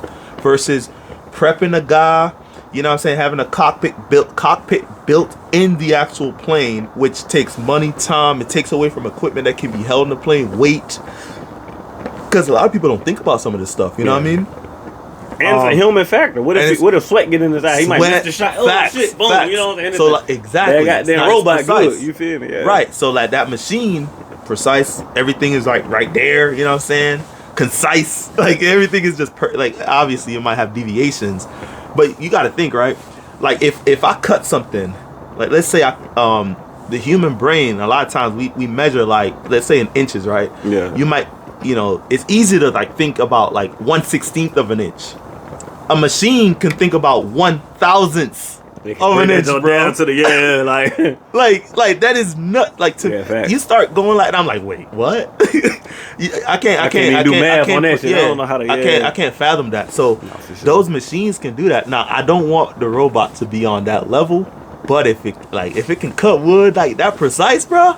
See, I just feel like once you flirt with it, it's like you cracking Pandora box. You know what I'm saying? But you got to though, or else other countries are gonna do it. You can't put a limit on it. Like we gotta be the best at it, bro. America has to be the best at it, because if we're the best at it, that means nobody else will mess with us. Do you think we're the best? I mean, if Elon Musk does what he sees, I'm talking about far as like I mean, I don't think there's many people that can. I think we have the best Navy. I know, I feel like, see, the issue with them people, they don't have guns. Oh, you're talking about like, No, I'm talking about China. All of them, China don't even have enough guns to give to every citizen. That they got. You know what I'm saying? See, America. Well, the reason people are so scared, they said this a long time ago. Even to this day, the reason they're scared to invade America is because every citizen got a gun. They're not worried about the motherfuckers. Yeah, there's more guns here than us. Exactly. They're not worried about the motherfucking military because they know they got guns. They thinking about, what about the motherfuckers that's regular citizens that got guns? Then what about the motherfuckers that's criminals that got guns? Facts. There's gonna be niggas that's criminals. I'm like, bro, what you mean? Some Japanese motherfucker about to come over, man? Hell no, bro. Let me load up. Don't say that. Sorry, Japanese, but I'll just say somebody. I'm, a little tipsy. Whoever, bro. Hey, I love my Japanese people. I want to go to Japan, bro. I love anime and I love PlayStation, bro. Nah, I fuck with Japan. I just said something. No, but for sure, because it did happen in the past. But I'm just saying, you get what I'm saying. I would just say any place. We gonna make up a place, Kakazan. Fuck it. Yeah, well, wherever you want to say. But like what I'm saying, goddamn, yeah, like. If we see the motherfuckers coming over, and they're gonna be like, man, wait, I'm going to, everybody gonna go. Man, but I actually don't know if a lot of people are strong enough to deal with like wars. Like I don't think, because I think not strong enough. But when your when your back against the wall, yes, that's what I'm saying. Like, but it'll take time for that to come out of people, because we're soft, bro. Mad people are out of shape, can't run a mile. You know what I'm saying? Can't lift really much of anything. A lot of people think shooting is just gonna be like pointing and shooting. Is easy. That recoil a bitch. Nah, you ever? I mean, if you go to the range or whatever, a nail gun will have your hands hurting, bro. After a while, you like, damn, bro, my hand hurts from this nail gun. For sure. And shooting a gun has more recoil than a damn nail gun. For sure. You gotta keep your elbow straight, your posture gotta be right. It ain't like in the movies. It ain't like a game or none of that shit. You shooting sideways. Nah, yeah, this ain't modern warfare. But what I'm saying is, look at all these homicides, bro. These motherfuckers know how to shoot, bro. That's the point I'm talking. Yeah, but it's not like. But obviously, they ain't killing millions of people. No, what I'm saying. So it's only a few people that will commit homicides, right? Nah, you right. Yeah. But what I'm saying is, but we talking about all citizens. A lot of motherfuckers know how to shoot that hammer. I agree. You got a lot of. No, I'm saying you got a lot of people that go to the range. Then you gonna have your people that. So what I'm thinking, what would happen is, if your mans don't know how to shoot, look, bro, I'm gonna show you how to goddamn. Come on, let's go ahead. Oh yeah, you gonna train. Yeah. So, and then you gonna have a lot like. I don't give a fuck if you go 3 houses, one of these motherfuckers gonna know how to shoot. Yeah. If you go 3 houses this way, another motherfucker gonna know how to shoot. Fact. So that's what I'm saying. All you need is to get a motherfucker to be like, look, today is the day we're gonna focus on loading, cleaning your You know what? What matters though? Yeah. The state you live in. People in New York don't have that same kind of experience because they're not. Yeah, but I'm talking about the South. But you talking about down here, about the South. I'm Florida, talking about Virginia, Florida, Georgia, South Carolina, especially South Alabama, Carolina. Goddamn Texas. Yeah, definitely. Texas got it. Just bro. look how big Texas is. California, all them places they go. Well, I don't know if California got easy gun laws. I don't think so, but I don't remember. I think they do. I ain't gonna say they're easy, but they're not like New York. It's New York, ridiculous. That's stupid. Because New York crime rate got ridiculous. Like is that what it is? Yeah, New York was one. New York. Yeah, but is it down? Yeah. Isn't crime up? No, because of the illegal immigration. No, listen.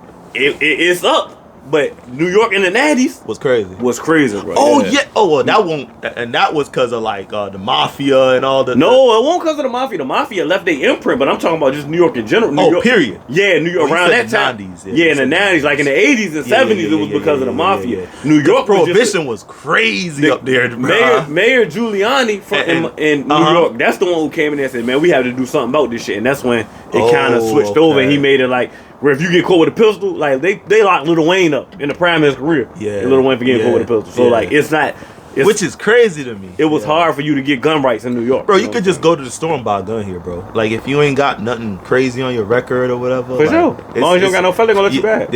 Okay. You know, it take all but I'm in that 30, motherfucker and I got minutes. felon. I'm in there talking to him like, man, look, I'm trying to buy one of these. What I gotta do? All you gotta do is pass the background. I said, God damn, man. I thought they were about to sell it to me. That's how easy it was. It was talking shit like, we got plenty of what you want. Yeah. She showing me them. Now you got places that will. Man, I was right in that motherfucker. Yeah, nah, she told me I would have had to pass the background check, but she was still like showing me her inventory and everything. So I'm like, because she don't know who you are. They gotta treat you all the same. Yeah, you know what I'm saying. I just told her, I said, nah, I can't. She said, can you pass the background test? I said, I thought you was gonna sell it to. You tried to get them. I mean, if they would have let me, I was gonna try shit. I ain't gonna. Allegedly. I ain't get it, so fuck it. That's real talk. I ain't got no gun. I'm good. Yeah. But nah, I mean, yeah. What'd you think about this Jay-Z situation, man? The lawsuit. Man, I believe this, bro. I'm gonna keep it 100. I'm gonna keep it 100, bro. I love Jay-Z music. I feel like it's a money grab. I feel like they want money. They know Jay got money, but I feel like a lot of this shit that's coming out is truth, bro. I feel like a lot of wicked shit goes on in that music industry, bro. And I don't know for a fact if it's the truth, because like I wasn't there, but I feel like a lot of this shit, all this shit coming out around the same time. Diddy, Jay-Z, you know what I'm saying? I feel like it's like a domino effect. Exactly. So it may be a money grab, you know. Like I'm not against them. Like I'm a fan of Jay-Z music. I fuck with Hov, you know what I'm saying? I respect Diddy, his grind, all that, but like, if y'all was really doing that shit, fucking with them kids and all that shit, I don't condone that, bro. Oh no! If they were really fucking with kids, that's what I'm saying. Which we talked about before. Yeah, I don't crazy, condone wild, disgusting, like inhumane shit. But remember this though, Mel, and this is, and I'm not just please understand me when I say but. There was a time when a 16-year-old dating a 25-year-old was okay.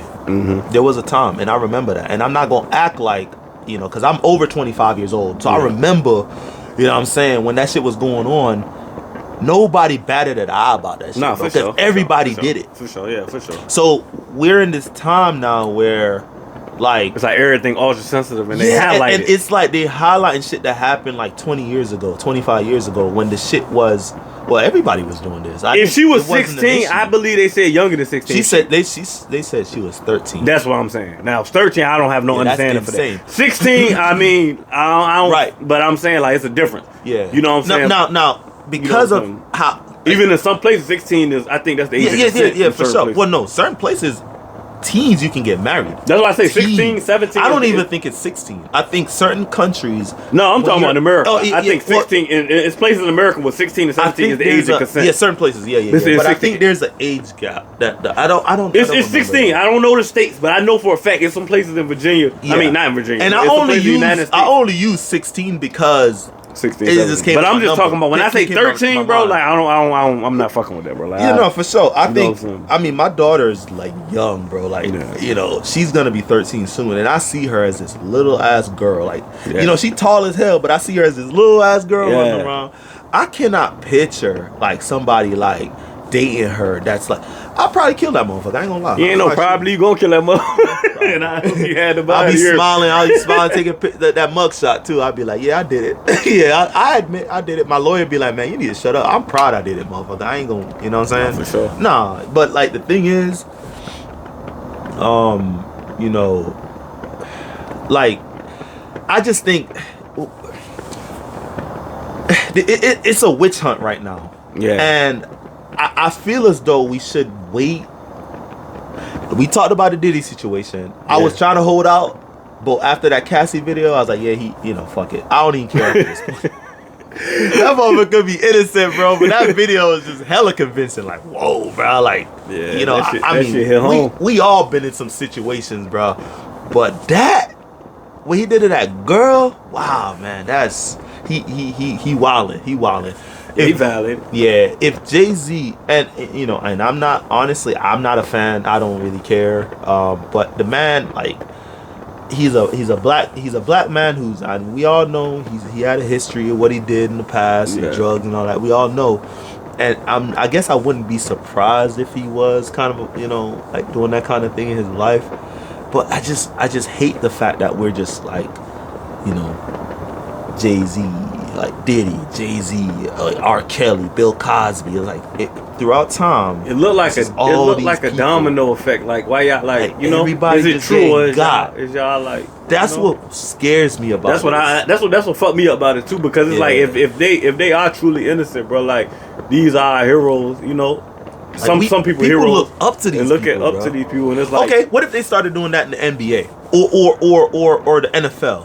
Mm-hmm. Would we just be going along with it? Because that's my thing. Are we just gonna be cool with it? I think the reason they don't attack the NBA and NFL because they don't have the same influence that the music industry has.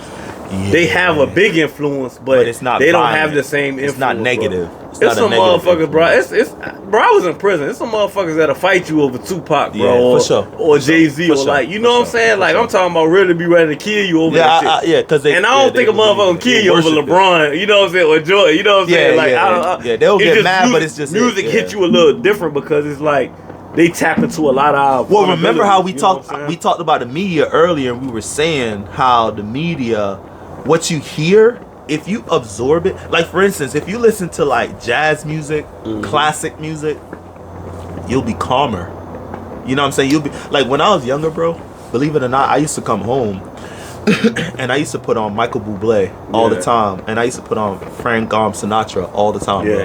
And it would just calm me down, bro. I just love that music, bro. Like it was just so cool to me. I was like, damn, bro, I feel like, you know, I got some of that spirit in me. I don't know how, but I really like that kind of music. It's the vibrations of the music, bro. Listen, I'm listening. Listen, I love reggae. You're right. Go ahead. I'm listening to some shit with my son, bro. Yeah.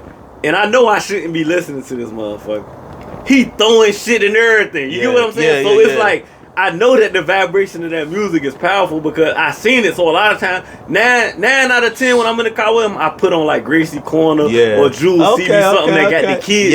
Right. The kids, because if I throw some shit on, he be back there. He throwing the bottle. He doing everything because it's like that crazy, music. Or he just back there. He might just be shaking his head, and people think it's funny. Like, oh, he rocking to the music. I'm like, man, the vibrations got my little my baby turned. Like, he ready to. You know what I'm saying? Like, it make me be like, music will make you fight. Exactly, bro. That's why I say it make me be like, let me go ahead, cut this Gracie's on, cut this kid music on. Because if you think about it, if a Bob Marley song is playing, bro, who about to fight off of a Bob Marley song? Like, you about to be like, man, I just want to chill and vibe. You know what I'm saying? Smoke whatever you do. You know what I'm saying? To do, but you hear like some of these like rappers say like, you know what I'm saying, I got the baddest bitches in my you know what I'm saying, like, there's one song that said, walk up in the club, fuck everybody. I was like, you know, and when I used to go to the club and shit, you know what I'm saying, I used to hear, I'm like, man, everybody dancing to that shit, putting up their middle finger saying fuck everybody, and I'm like, half y'all niggas can't even fight. Like, facts. The worst song in the club is Nuck If You Buck. Oh yeah, that shit make you want to fight. It's like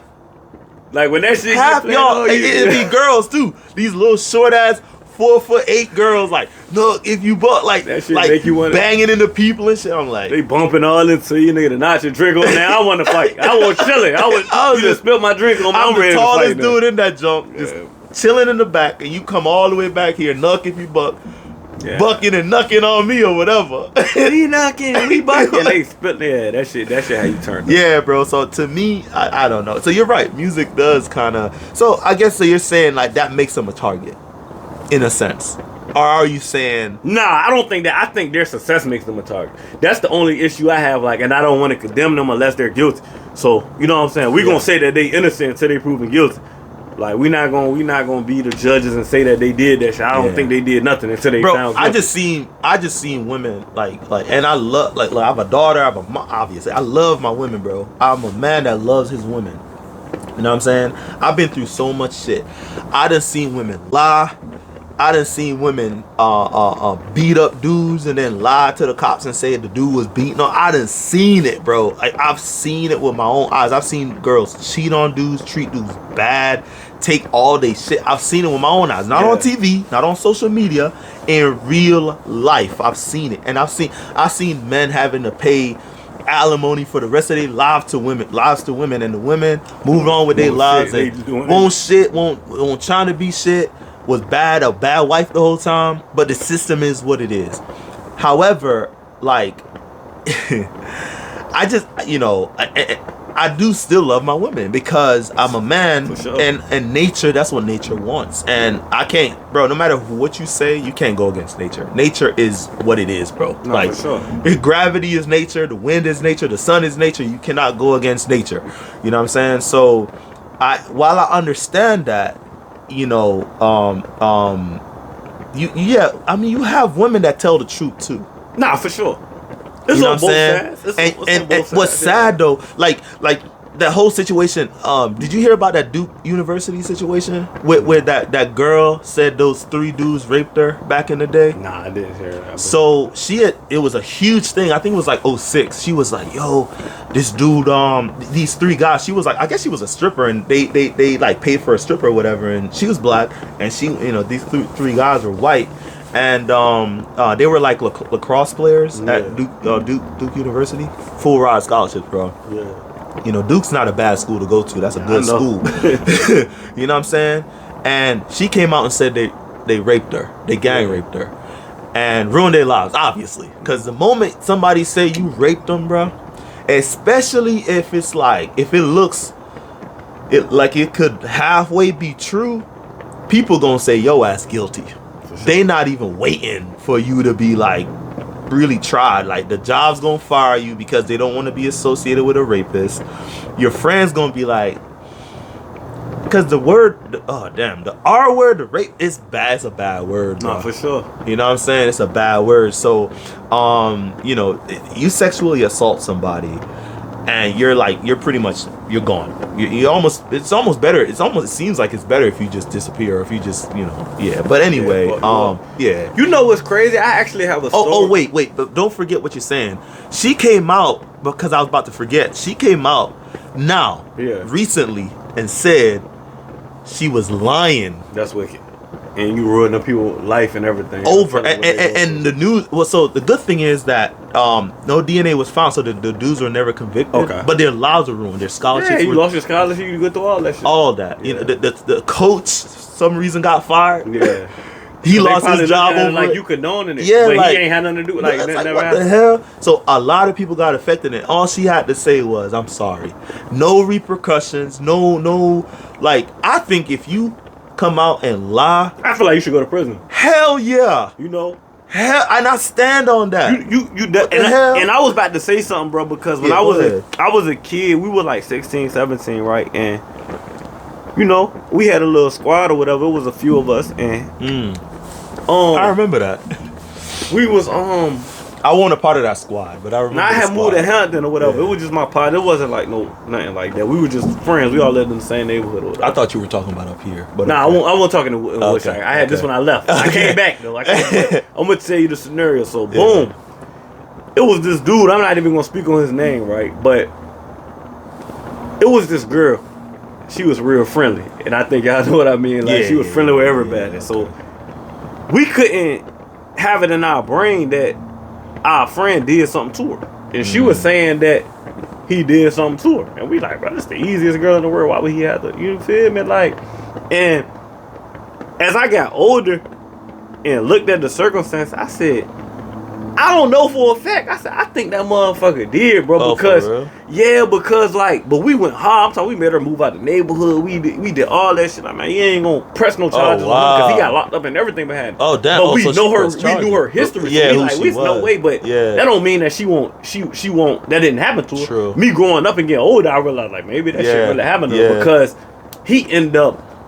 When he got out of jail, we pretty much got him out of jail by putting the pressure on her. Like, man, don't go to court on him. Like, we ain't doing none of that. Yeah. Got her out of jail. And I ain't gonna say we, like it was just me. It was a collective of everybody that lived in that area, in that neighborhood. Like, bro, hell nah, he ain't do that. Facts. So, but as I get older and look back at the situation, I be like, damn, maybe bro did do that.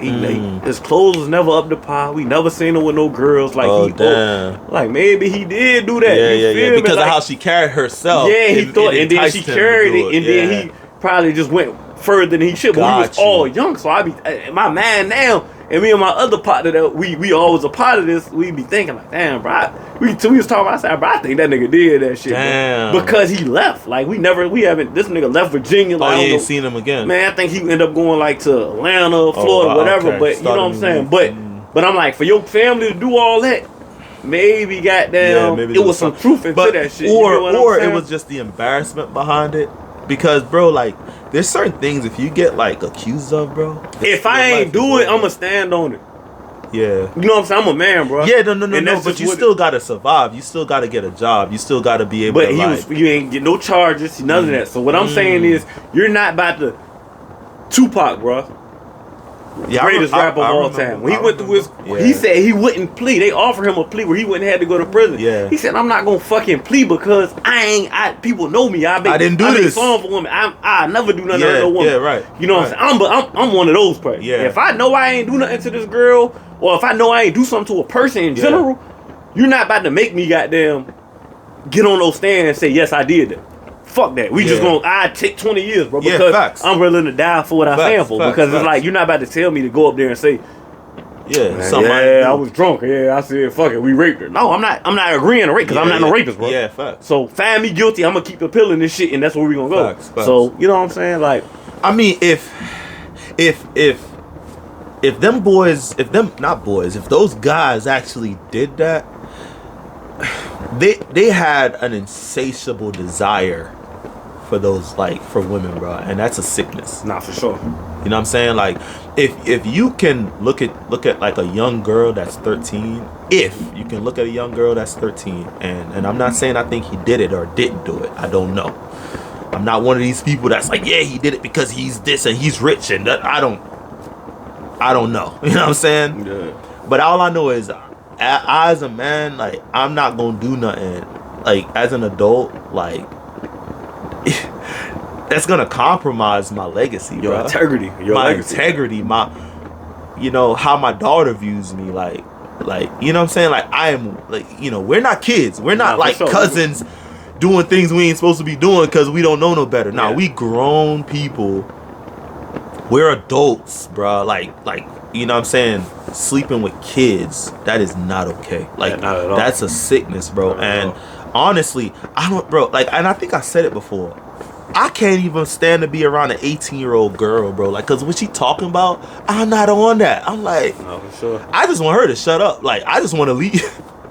I just want to get out that circle. Like, because, like, we're not on. For one, I like older women anyway. Yeah. You know what I'm saying? Like, you know, I like women who are older than me.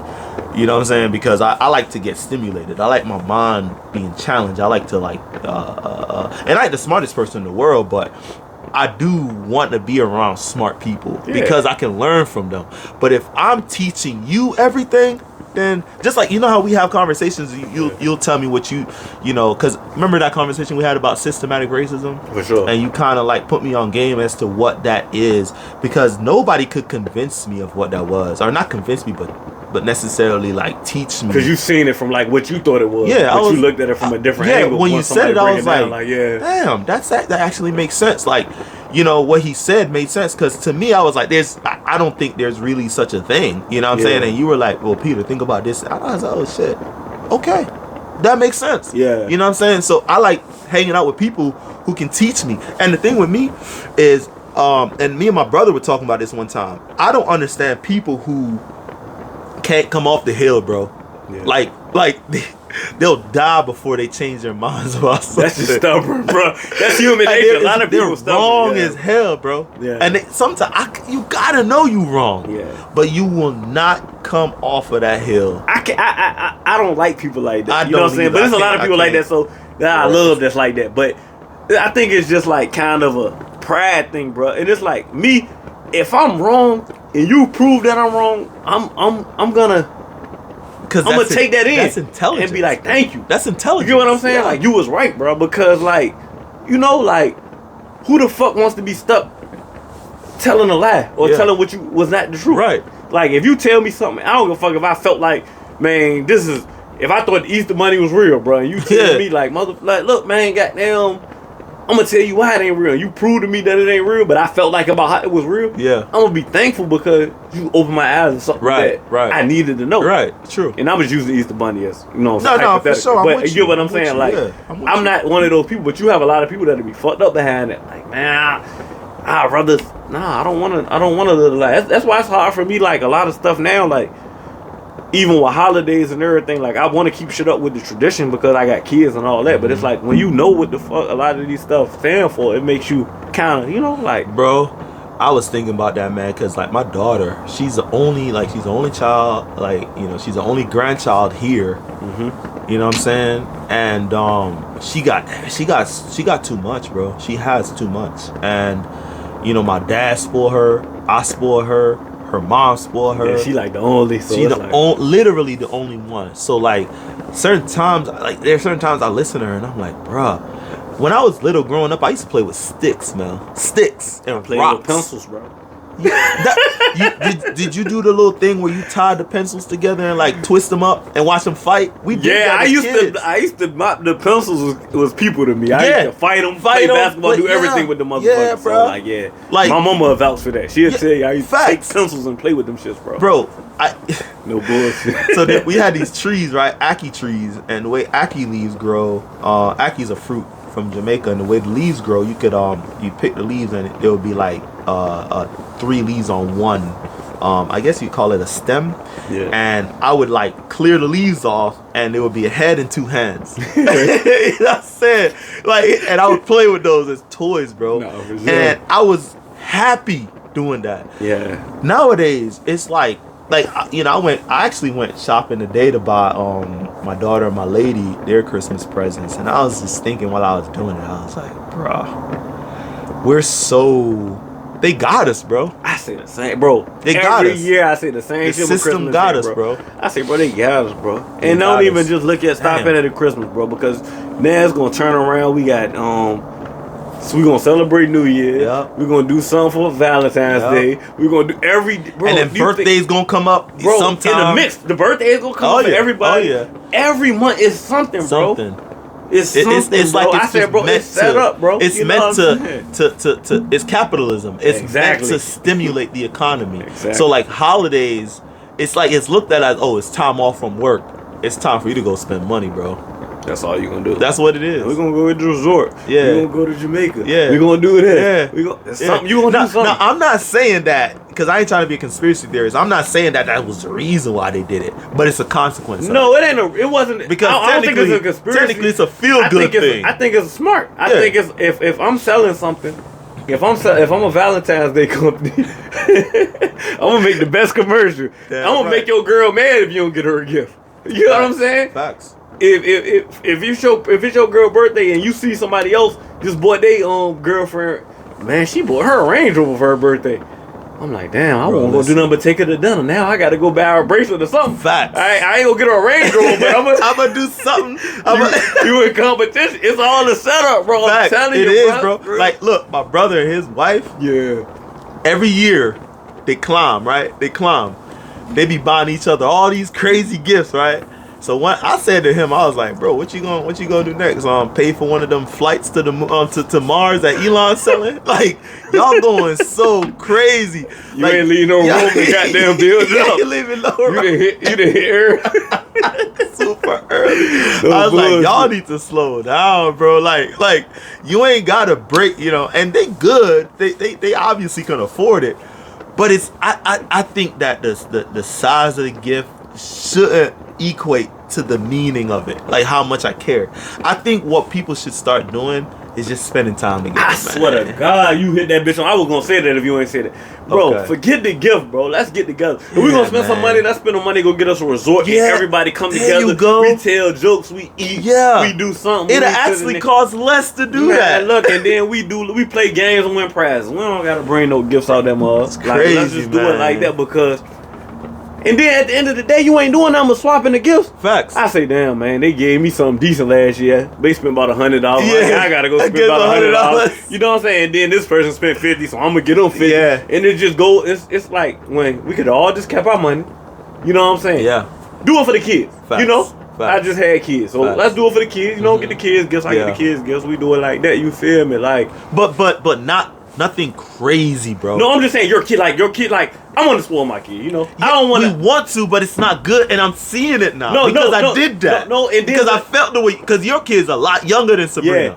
So I felt it. Look, but what I mean by that, I don't mean necessarily go get him a bunch of gifts. Like, bro, what I've been doing with my son is we've been putting money in this account. Okay. So in the savings account, so let it gain interest, and then I want to grow into other different investments. Like I don't want to just say like I tell a person like, what your son want? Like what do Jakai need? Bro, you can send me that bag. I'm gonna put it in his account. Facts. I ain't gonna do nothing. I'm gonna put it right in his account. I ain't touch nothing out his account. Let it grow for sure. And put it in his account.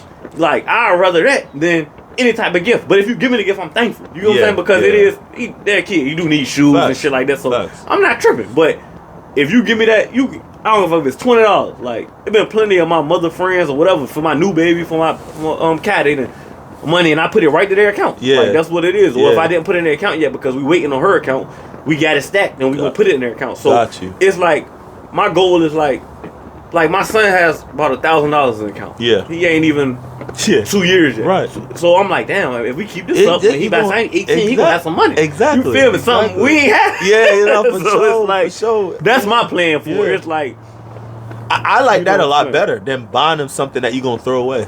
I agree. And then I like that a lot better. Let me spoil it. Like if I want to go, he want a fucking toy, let me go get it for him. Exactly. He want this, like, exactly. You know what I'm saying? At one point, I remember because Sabrina would get so many gifts. She would get more gifts than anybody, right? Obviously, because everybody kind of catered to the kids. Mm-hmm. But the problem is, it's just one kid. It's just one. So she getting flooded. Everything. Yeah, she getting early. It gets to the point to where it's like, all right, bro. She got like 5 different dolls. At one point in time, bro, Sabrina had like 6 tablets. Like it was. I think Cat got about 3. And I was looking. I was like, yo, this is a problem, bro. Like, what is this teaching her to be as a woman? Like when she gets older, what is this gonna like? What is this doing for her? Nothing. At all. Because at the end of the day, we want to love them, but bro, like I remember at one point in time, the goal was you feed your children, you clothe your children, and you shelter your children. Yeah. Now it's like you hang out with them all the time, you worry about their mental health. Yeah. You know what I'm saying? You give them a whole lot of freedom. You don't discipline them too much. Yeah. You know what I'm saying? It's like the list goes on. Or you spoil them. Yeah. You give them everything you didn't have as a kid, which I actually think that because we didn't have a lot of those things, the people who are successful is what drove them to success. Does that make sense? Nah, it makes plenty of sense. Yeah, it makes because you give you that hunger. It makes you be like, man, I gotta figure something out. If you give it to somebody. That's why a lot of people that do be successful, if you don't push that hustle into your kid will be a lazy, and you just be sitting there like, damn, my kid don't. Yeah, because 50 Cent just said that. You seen that shit? When he did. Yeah, I heard. His son, and he like, go ahead, tell it. Yeah, and he was pretty much like, man, my son don't want to do nothing. Like I told him, like, and he said, I give you $1 million budget to come up with any plan, bro. You know how grateful I would be to have $1 million budget to come up with anything. I make your life so much easier. Come on, man. And he's saying like, my son just think that because I'm rich, he supposed to be rich. He wants allowance. That man almost 30, bro. Wow. I don't know his exact age, but I know he's 25 plus. But he wants, and he feels like because my dad is 50 Cent, and 50 Cent like, bro, like son, come to me with any type of thing. I don't give a fuck what it is. You tell me. Draw it up. Come with me a business plan, and I help you out. Can you imagine all the things we think about if we had somebody in our corner? I would be like, come on, that bro. said, yo, man, I'll give you $1 million. Not even $1 million. I'll give you 100,000. Anything. I don't know if you told me 50. Yeah. You can say like, so I'm saying he has $1 million. He damn near have an unlimited because if it's a good idea, 50 is a business plan. I'm sure he would give him $2 million if it comes to that. Sure. But like, it just shows you. It'd be like, damn, it's like. Privilege, bro. People feel privileged, bro, and they feel like, I just like, that's my daddy. Like, facts. Man, that man took bullets. That man took a whole lot of shit to get that money, bro. Like, and you know what I'm saying? Not the man he shouldn't give it to his kid. He's gonna look out for his kid, but he don't want to just. That's something I always say, bro. Like, before you judge me, or before you get mad or get jealous or whatever I got, like, in other words, if you want what I have, I hope you want my pain. My hurt, you know what I'm saying? Everything sweat, that come with it, yeah. Not just what you perceive as the good shit, because a lot of these people are miserable, bro. Yeah. Like a lot of rich people, like, you know, it's all about money. They gotta keep working to maintain that. So like sometimes you'll see like you know, you'll hear that like a rich person committed suicide, or you hear that they were on drugs. I see that shit a lot, It's like, yo, why? Because what you're worried about is money. But they're worried about keeping money, keeping up appearances, staying away from the paparazzi, like being an angel that you want them to be because you perceive them as such. Yeah. I would never want fame, bro. Like in the sense of like, I know what you mean. I'm kind of the same way. And I know we're doing this podcast, but like, you know, I don't know if the goal of this podcast is to become famous. I just.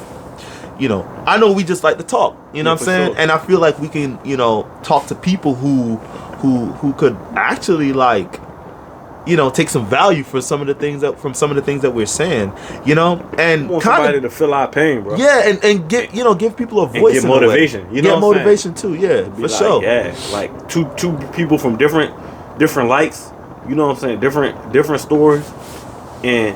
At the same time, same story. We lived in the same fucking neighborhood. This was my neighbor, bro. You know what I'm saying? Like, knock on your motherfucking door. Boom, boom. He right there. That's not close. Like, we ain't have to go nowhere. We window. Exactly. So, like, I feel exactly like that, bro. Like, I feel like there's a lot of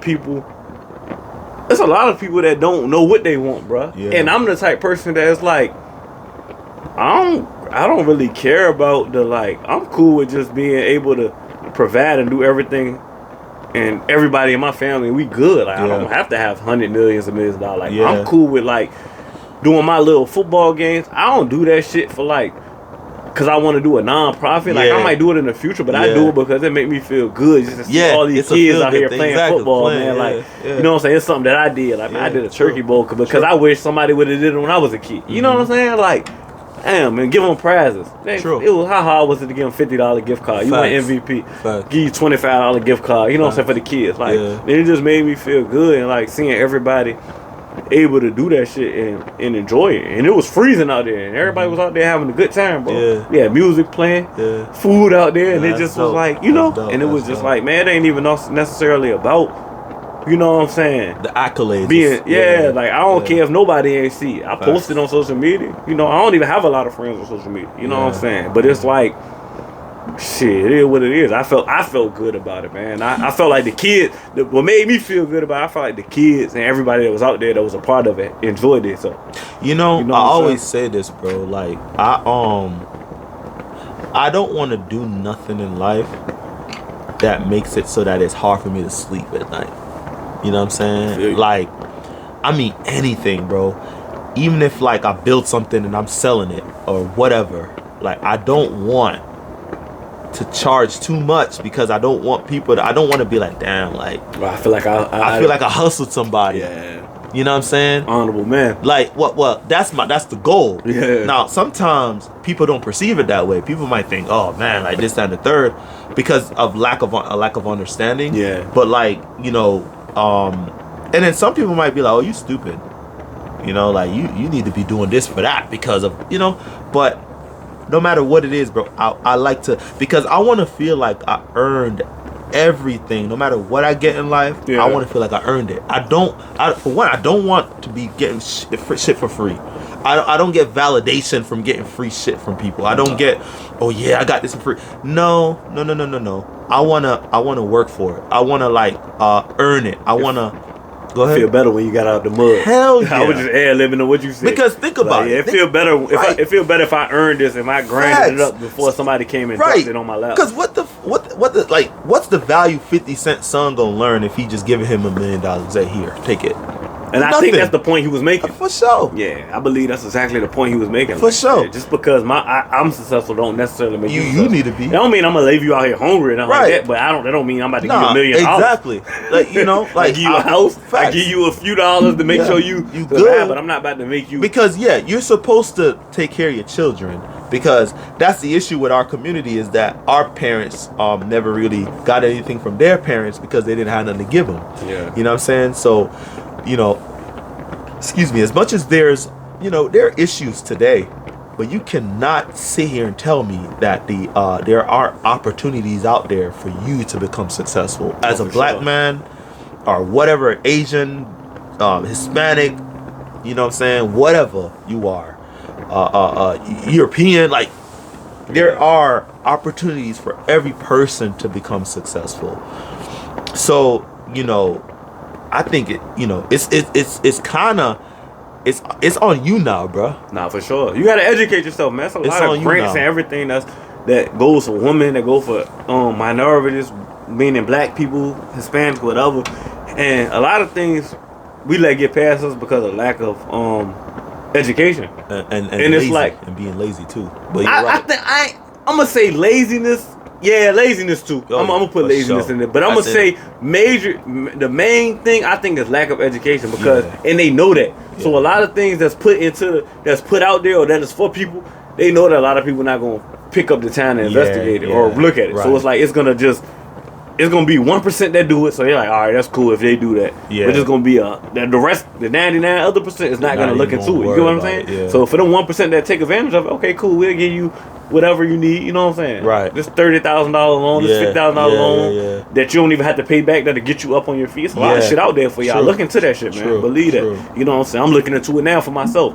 But it's a lot of stuff that they know we're not gonna look into, because everybody is looking for the easy come up. Man, I'm gonna go be a motherfucking rapper. Man, I'm going to the NBA. I'm gonna wait for my son to get, nah, bro. It's a lot of stuff out there, man. There's a lot of things to get out there. I think a lot of people just don't want to work hard, bro. Hard. On top of what you're saying, it's a lot of people that do work hard. It's a combination of both, because if you working hard but you have lack of the education to know how to turn that hard work into something, then you'll work hard in vain. And you'll work hard for 60 years and never yeah. You know, or sometimes habits. True indeed. Like, you a womanizer. You know what I'm saying? You going around having a bunch of kids with a whole bunch of different women. Yeah. What kind of life you gonna have? You know what I'm saying? Like, you got a lot of people that are rich that have a lot of kids, but guess what? They were rich. Yeah, it's different. And a lot of them were rich before they started having a bunch of kids. But if you broke, if you poor, and you having a bunch of kids, you pretty much signing your damn life to be that way for the rest of your life. No, for sure. Or at least until those kids are grown. Or unless you had that get up, because there's people that have a lot of kids and be like, no, we talking about the masses, but I'm talking about you do have people that's But then how you gonna be a part of them kids' lives, like talking about it? Well, if you got to work as hard as you're right, and I feel like this. Sometimes success comes with that. I feel like a lot of people that's successful don't be able to raise their kids don't have the way that personable like. I believe that wholeheartedly. I believe there's a lot of people that got a lot of money that can't like they think like, I'm gonna buy my son this, I'm gonna buy my son like and this. That's Shit, all your son would have rather went out there and threw the football with you. True. You just spent goddamn $5,000 on him. He liked it, of course, because who don't want new shoes? Right. He would have much rather. He would have much rather went out there and threw that motherfucking football with you. You know what I'm saying? That's what a lot of people need to understand. You know what I'm saying? So that's why I want to be the type dad that like. That's my goal. You know what I'm saying? New kids, like I'm fresh kids, but I want to be the dad that I can spend the money on you too. But shit, you want to go throw a football? Let's go throw that motherfucker. You want to goddamn learn how to box? Let's go do that. You want to do karate? Man, you want to throw baseball? Like, come on, I played baseball before. Let's do it. Like whatever you decide. If you want to swim. I ain't the best swimmer, but I know how to swim. Let's get out there. Like, whatever it is you want to do, I'm not going to be the person to be like, I don't want to be the dad to be like, oh, no, son, I can't help you with swimming. I can help you with basketball. Yeah. Man, what? You know, you tennis? Fuck it. I'm going to get a racket. I might not be the best. We're going to be out there working together, son. We're going to figure this shit out. I'm with it, man. So, that's what I got now. Nah, that's true. That's true. Cause I mean, you know, I guess, you know, it's funny because I guess I didn't think about it like that. But when I was raising my daughter, you know, we had a very active relationship. You know, I got like videos, photos of us catching fish together. Yeah. You know what I'm saying? Like, because we go kayak fishing sometimes. You know what I mean? We'd be out on the water, like on the same kayak, and she out there with her line, I'm out there. Or she would, like, she net them. She put them in the net. After you catch them. Nah, that's dope, bro. Or sometimes I'll put her in the front, like she'll sit in front of me and she'll row. Because it's like, you'll move. You won't move fast, but you'll move when, you know, a little kid rowing. No, and, you know, little stuff like that, man. She, I know she cherishes that, because if you ask her, man, like, you know, you like spending time with your child, you're gonna be like, hell yeah, I like spending time with my dad. We have fun. But you're right. It's priceless moments. Yeah, bro. It's like you ain't have to spend no money to get out there and roll with her. You know what I'm saying? True. But it's like something that she'll never forget. She gonna be like, man, shit, I remember that. Then it'll also make her have a lot more respect for herself. It'll make her tell a dude, like, when she get to that age of dating or whatever, like, man, you gonna have to put some type of energy. You to come out here and roll with me. What the fuck you mean? Like, you're not about to just, you know what I'm saying? Because one thing about me, like, I'm not gonna be one of those dads that are like, oh my daughter can't date. Nah, I already know. Gotta be realistic. Yeah, I already know, like, because I had sisters. I already know, like, if you know, you start saying stuff like that, you're literally asking for trouble. So, like, what you got to do is you got to instill a certain amount of confidence in them. You know what I mean? Like, show her that, you know, like, you're a good and decent human being, and you are worth more than what you think. You know what I'm saying? And, you know, like, when that dude comes around, make sure he's worth more than you know, worth at least this much. That's it. The way I treat you, don't accept nothing less than that. Exactly. You know what I'm saying? I treat you like a queen, a princess. So if he treating you any less way outside of that, go ahead, tell him Kid Rock. Exactly. Because even if it feels, even if it feels like, man, you know, this don't exist, it does. You just got to be patient. It might just not come to you the time when you want. But you also got to let them, make their mistakes, because they are kids. And one thing, you know, sometimes I see people talk about their kids online, like they think like they control every aspect of their kids' lives, like they about to just like make everything happen the way they want to. And I always tell people, bro, your kid is not a doll. They're not toys. They are people moving around, walking around, thinking just like they got their own will, bro. You remember that guy I talked about earlier? Yeah. I said I looked up to him. Yeah. He said once it's got a brain and 2 legs, you can't control it, bro. Facts. You got to set it free. Facts. You know what I'm saying? So if your child's brain works like it's supposed to, and they got legs on them, you know, the best thing for you to do is just teach them what you can. Spend time with them, get them to love and respect you. You know what I'm saying? And, you know, get them to not want to disappoint you, because if they don't want to disappoint you, bro, then a lot of times that kind of it'll keep a lot of shit at bay. Yeah, it's a barrier. Man, it's like 10% of this shit, bro. Like I said, my mama did a lot, bro. Like, my mama was a hell of a mother, bro. Like a single mother, she did a lot of drugs, bro. And my mama only know about 10% of shit that I did, bro. Right. You get what I'm saying? Yeah, for sure. Because she don't need to. No, I'm just talking about in general, because so. Despite what you show your kid, what you do, your kid's gonna choose his own route. Yeah, you know what I'm saying? Right, like, exactly. So all your goal is just to, man, I'ma make it as easy for you, teach you what I know, show you how to be the best person that you can possibly be. Yeah. From my point of view, you know what I'm saying? But yeah, like, come on, man. Like, at the end of the day, we're humans. Like, we have our own will, bro. Like, if it's something that she want to do and she's passionate about it, if your daughter say, man, look, I want to be a painter. Yeah. You know what I'm saying? Facts. Even if you be like, you might not agree with her wanting to be a painter. Yeah. She might be like, all right, my dad don't agree with painter, but she might wait till the weekends to be like, well, my dad ain't here, I'm gonna go paint. Yeah, you know what I'm saying? There's nothing you can do to stop that shit, bro. Like, you know what I'm saying? Like, and then by the time you realize it's been 2 years, she's the best fucking painter in Virginia. You're like, oh shit, my daughter done goddamn, you know what I'm saying? Created a whole portrait. You know what I'm saying? Yeah, so that's wild. That's wild. You know what I'm saying? That shit just real, man. That's like, true. We're not computers. We humans, man. You know, it's funny you mentioned daughters. I think this is a good and you know, this is what we'll end on because we're almost at 2 hours. OnlyFans. OnlyFans.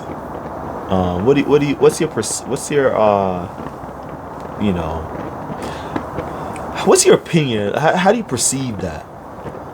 To be honest with you, I respect any woman that's on OnlyFans because she signed up for what she knew she was signing up for. Okay. And whoever decided to give her money or whatever, if I look at it as a hustle. So if she got up there and she ain't have to do nothing, or she did get crazy or whatever she decided to do, if she monetized it and she made money off it, I respect it. Not to say I would want my daughter to do it, I would want my sister to do it, but it's like this, bro. I look at it like this when it comes to that. I know plenty of women that go out there and get that stuff away for free. Yeah. And be in fucked up situation. Kids can't eat, roaches all around the crib. Yeah. Whatever. You know what I'm saying? If she decided that, look, man, I know these dudes, I'm pretty, I got a nice body, these people going, you know what I'm saying? Give me X amount of dollars. You know what I'm saying? This is my plan to get through medical school or whatever. You know what I'm saying? I don't knock it. You know what I'm saying? I look at whatever you have to do, you know what I'm saying? That's not illegal, because it's not illegal at the end of the day. Yeah, so for sure. If you decided to do that, you know what I'm saying, I don't knock a woman. And people that look down on them, I feel like that's whack. You know what I'm saying? Just because I'm saying that and I'm saying I don't want my daughter to do that, that's because I'm going to put my daughter in places where she don't have to do that. But the woman that feel like that was her only alternative, like, man, shit, that's the only way I'm gonna do is just strip or do OnlyFans. That's the only way I'm gonna do to pay through these college loans or whatever. You know what I'm saying? Yeah. I don't look down on her. I respect her as a hustler, and if she makes it 5 years down the road, she changed her life and never had to take her clothes off, I can't do nothing but salute her. So you know, I got some friends that listen to like Red Pill, kind of like the Red Pill community. You know what that is? Nah, I don't. Enlighten me. So the Red Pill community is like, you know, from what I've seen, because I don't really understand it myself fully, you know, to really like it's a bunch of dudes that like tell other men like that you gotta be, it's almost like they're saying you gotta have money, you gotta get like, you gotta be like in the gym,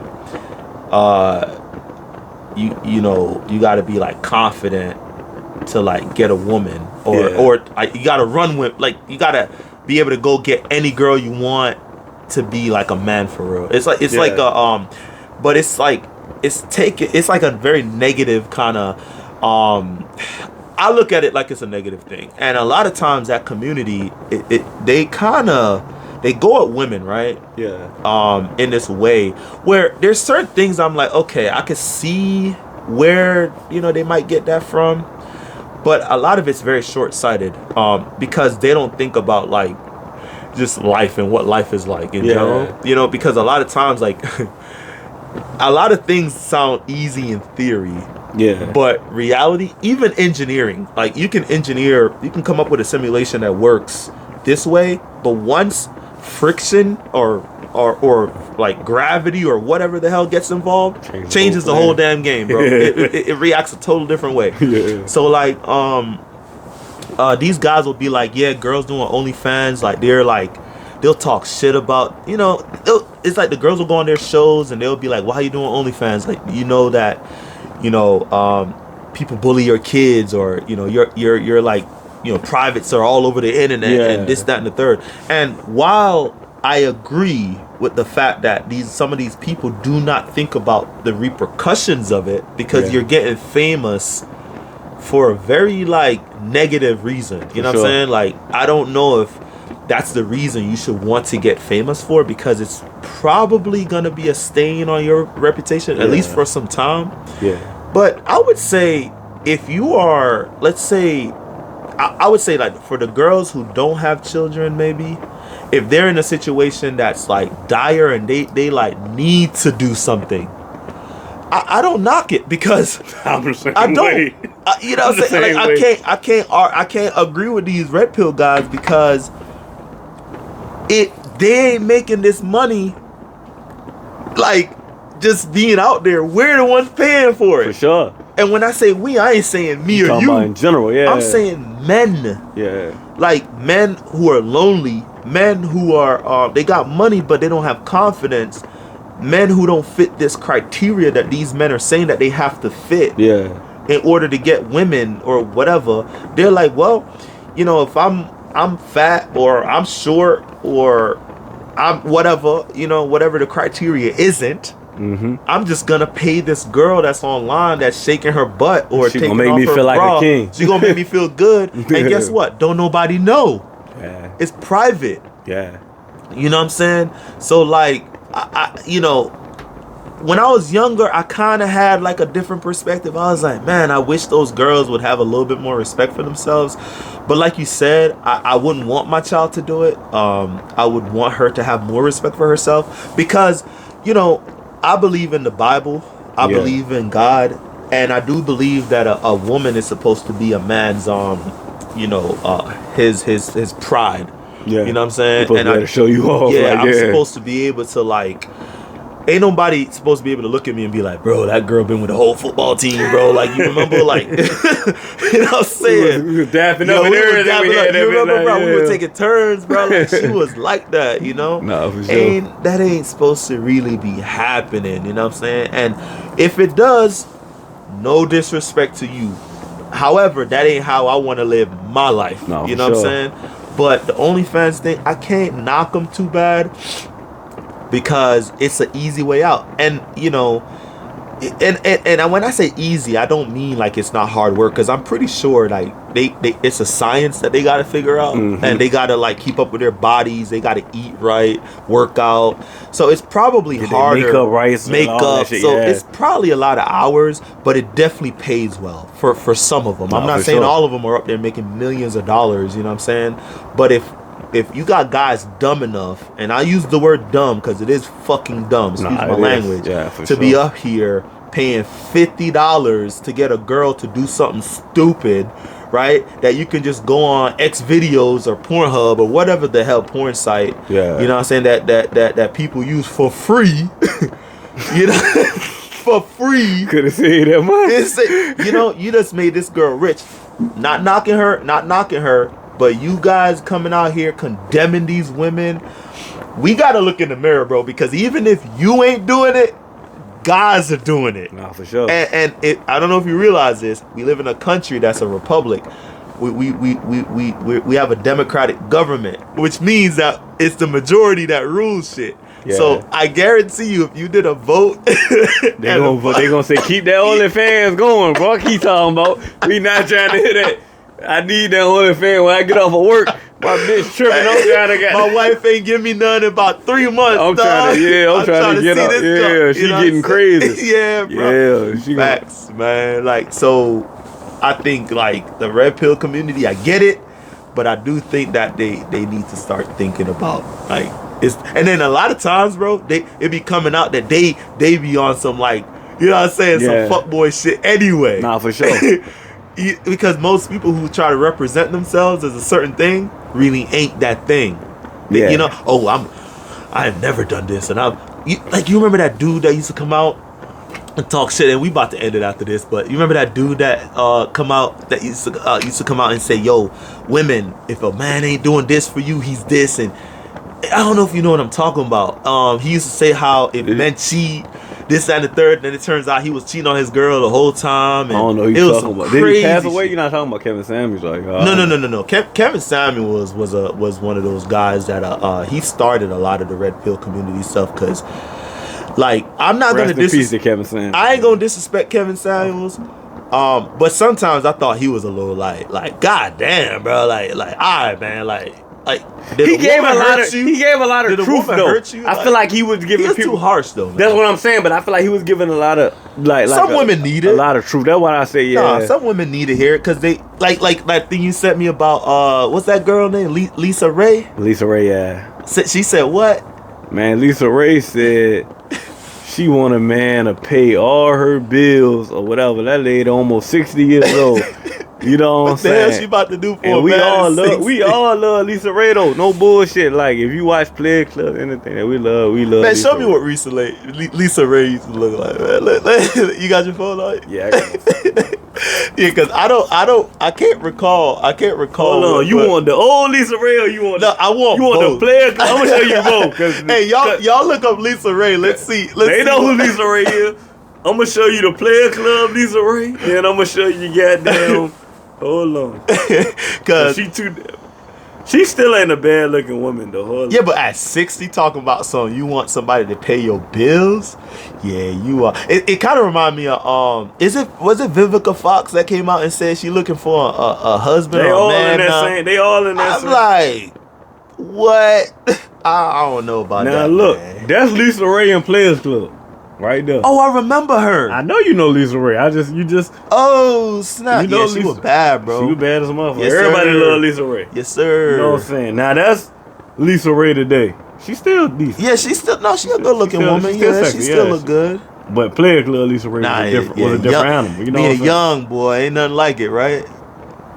That's okay. Her. That's her now, and that's her in Player Club. And she said she need a man to do what? She said the only way she fucking with somebody, she's single, matter what. She the only way 60. I said something. Only way she fucking with somebody is if they pay 100% of everything. You get what I'm saying? I was thinking now, like, is she whole? Okay, go ahead. I'll let you finish. I was saying like, damn, shawty, like, you ain't in Players Club, Lisa Ray. Like, you should want to go 50-50 with a nigga. Like, if he treating you right, like, that's what a lot of. She should go 100%, my boy. I think she had the age 50-50 fair or whatever work for y'all. If you got to go 60-40, like, and that's something I feel like people need to address too. Like, everybody don't have to be. It don't have to be no certain way, bro. It don't have to be. The man pay everything. The woman pay whatever, bro. Whatever work for y'all, bro. Let that shit work for y'all. Don't let society control that shit, bro. If that shit work for you being the nigga that stay home and take care of the kids or whatever the situation is, bro, let that shit work for y'all, bro. Like, I feel like we let society control what the fuck we feel like, make you a man or whatever, bro. Like, if you know you a man, bro, be a man, bro. Like, it don't matter, bro. Like, cause everything equals out, bro. Like, it's about the future. So if by you not going to work, but you staying with the kids and doing what you need to do for the kids, and it provides and it make your kids successful and it make y'all go to that next level, then that's dope. Yeah, you know what I'm saying? Sure. Like, don't feel like, bro, it's the old time because all these women fighting for that women equal rights and all that shit, but you want a nigga to pay everything. Like, nah, I'm gonna tell you this right now. I done it before. I done, you know what I'm saying? I done paid all the bills and I've took care of the whole household and take care of her problems, my problems. And they didn't appreciate a motherfucking thing. You know what I'm saying? Like, it almost like it became like an expectation. Like she expects you to do that shit. You know what I'm saying? It was like, yeah, you a man, you supposed to do that. You know? But then she ain't doing what she's supposed to do as a woman. No, you know, in that kind of situation. So, you know, how I live my life now, you know what I'm saying? Like, I'm only dating somebody that's where I'm at in life. I'm not dating down, bro. I'm not gonna get with somebody that ain't working. That ain't be on my level or above. I'm not doing it. I'm not doing it because I've done it before and it didn't work. Now, am I gonna judge somebody who does do it? No, not at all.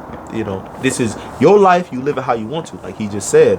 But based on my experiences, I would rather date somebody who can come to the table with something that can conjoin with what I have, because you know what I've seen? Yeah. I've seen a lot of people come to the table with nothing, and when shit go wrong, leave with half the damn table. Say that again, bro. You know what I'm saying? They need to hear that. Say that again, bro. I done seen a lot of people come in, and I know a lot of y'all seen it. Yeah. And I ain't talking about TV or... You talking about real life. I'm talking about real life. They come at the table with everything, all the food already there. Yeah. Table set, it looks all good. The steak, you know what I'm saying? They came with nothing but they came purse. with nothing but and a fork, ready to eat. That's it. That's it, bro. You know what I'm saying? And when it's time for them to leave, whether they mess up or you mess up, they taking half. And they're not just trying to; they are taking half the table with them. Nah, for sure. So for me, I'm gonna set up my half of the table. You set up your half of the table, and we go ahead and mix all the food together. So that if we do decide to split one day, you deserve half the table, and I deserve the half the table. And that, to me, that's the cheat code. No, for sure. If you live your life, that shit was a fair exchange on a robbery. That's it. Somebody told me robbery. Yeah, that's fair it. exchange. So but for some reason, men feel like, oh, if I date a woman and she got it together, it's gonna make me less of a man. No, that's you. That's how you feel. That's your insecurity. That is your insecurity. Yeah, if you carry yourself as a man, I'm 6'2", 200, damn near 30 pounds, bro. What woman gonna be like running, like, you know what I'm saying, like making me feel like less of a man, like, man, it's not happening. It's a man state though. It ain't got nothing to do about your size. No, different type man. Sure, but I'm saying that as a reality. Nah, for like, sure. think about me as such a tall guy, and I'm dating this girl. She 5'2", 5'5", and she out here running me because she make more money than I make. Yeah. Man, bro, money that changes. Who you are as a person doesn't change. Like, in a sense of like you. I can be down on my dick, bro. I'm talking about. Yeah. I ain't got a dollar in my pocket.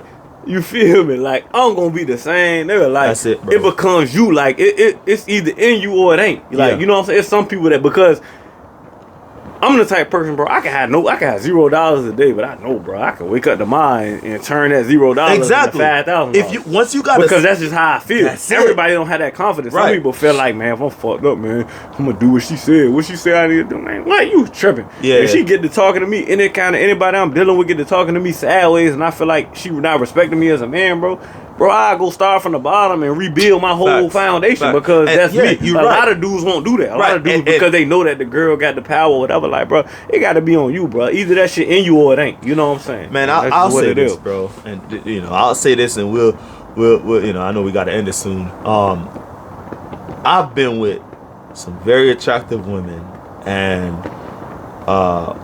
when it's time for me to bounce, I bounce. You know what I'm saying? Like, I had people say, bro, you about to leave her? Yes. Sure. Yes. And I'm not looking back. You know what I'm saying? I've had situation where I've had women leave me. And you know what I do? Move on with my life, bro. I don't let none of this stuff get me to a place where, like, you know what I'm saying? Where I need to feel like, oh, I need to be less or bow down, or nah, bro, because guess what? I'm strong. I'm young. You know what I'm saying? I got life. I got my head on my shoulders. All I got to do is use all the tools that God gave me to recover and to elevate. Sure. And something I have learned a lot of time, because I've been, man, I ain't gonna lie, bro. I've been in breakups, bro. That got you in the bed, like under the covers, like, damn, bro, like, I feel weak right now.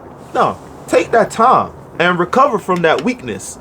You know what I'm saying? That shit make you strong? Yeah, like, don't run away from it. Don't go out here and do drugs and drink and go through it, bro. Face that shit like a like we all look. We love video games, right? We love to beat the dragons in the video games, right? We playing online, right? You know what I'm saying? We love to shoot look at your problems like it's one of those dragons, or like it's one of those other players that you trying to beat. Go ahead, slay that shit. And slay that shit, bro. Yeah. And it's not easy. It sucks. But once you do that, you come out stronger, better. Like, you know what I'm saying? You have more confidence. And you know what else too? You gonna elevate. Nah, for sure. Like, bro, it's insane. I have never one time in my life, and God bless me where I sit. Hopefully he keeps blessing me. Knock on some wood. I've never actually made like regressed or went backwards in life. Yeah. You know what I'm saying? Because of a breakup. Never. As a matter of fact, every time I got out of a situation, I elevated. That's dope. And the reason why is because of how I handled the situation. Yeah. Even when I divorced, it hurt like hell. Yeah. Because, men don't like divorcing. Because, or people don't. Well, I don't know about people. Because, a lot of, I don't think nobody, I they think incentivize right. them. I think I don't think nobody likes divorce. Yeah, but they incentivize it now though, because some people. I mean, the woman can come off, but I still think initially like that wasn't their plan. I feel like everybody kind of thought, right? Like this gonna work. They kind of thought that it's gonna work. So I feel like the women do be having the ups on them. Yeah, facts. Depending on the situation and who makes more money. By the way, I'm engaged too, so I'm look, we supposed to be talking about marriage with one of our boys here soon. That's gonna get real controversial. But the point I'm making is it hurt like hell because I didn't want to go through a divorce. I believed that when you get married, like that's it for the rest of your life, and you're supposed to go through hell and high water. But I realized real quick a lot about myself. Like, I do not want to deal with this crazy shit for the rest of my life. Yeah. You know what I'm saying? And you kind of realize where your limits are, and you got to adjust to it. That's just what it is. You got to adjust to your limits. For sure. You know what I'm saying? Now, if and when I get married again, because trust me, I'm going to get married again. I'm not going to let somebody control that aspect of my life at all. Like I said, I recover. That's me. You know what I'm saying? I'm going to make sure all those things that I didn't look for, I'm looking for. I do look for. Yeah. And one thing I ain't doing, I'm not dating somebody that's broke. That ain't got nothing to offer me, you know what I'm saying, but sex or whatever else, you know what I'm saying, looks, all that. I don't care about none of that. What I want is somebody that's a balance, a friend, somebody I can rock it with, we can You looking talk. at a team, bro. You looking at it like I want to be Like a team partner, like, bro. Team or partner, however you want to name it. That's it. A team or partner, like whatever I don't have, she bring. Whatever she don't have, I'm bringing. Like exactly. that's what you looking for. Exactly. You know what I'm saying? Make sure y'all like, share, subscribe, man. The Hot Shot Podcast, man. Facts, Appreciate y'all for tuning in with us, man. Appreciate y'all watching. This was fun. Yeah, man. Run us up, man.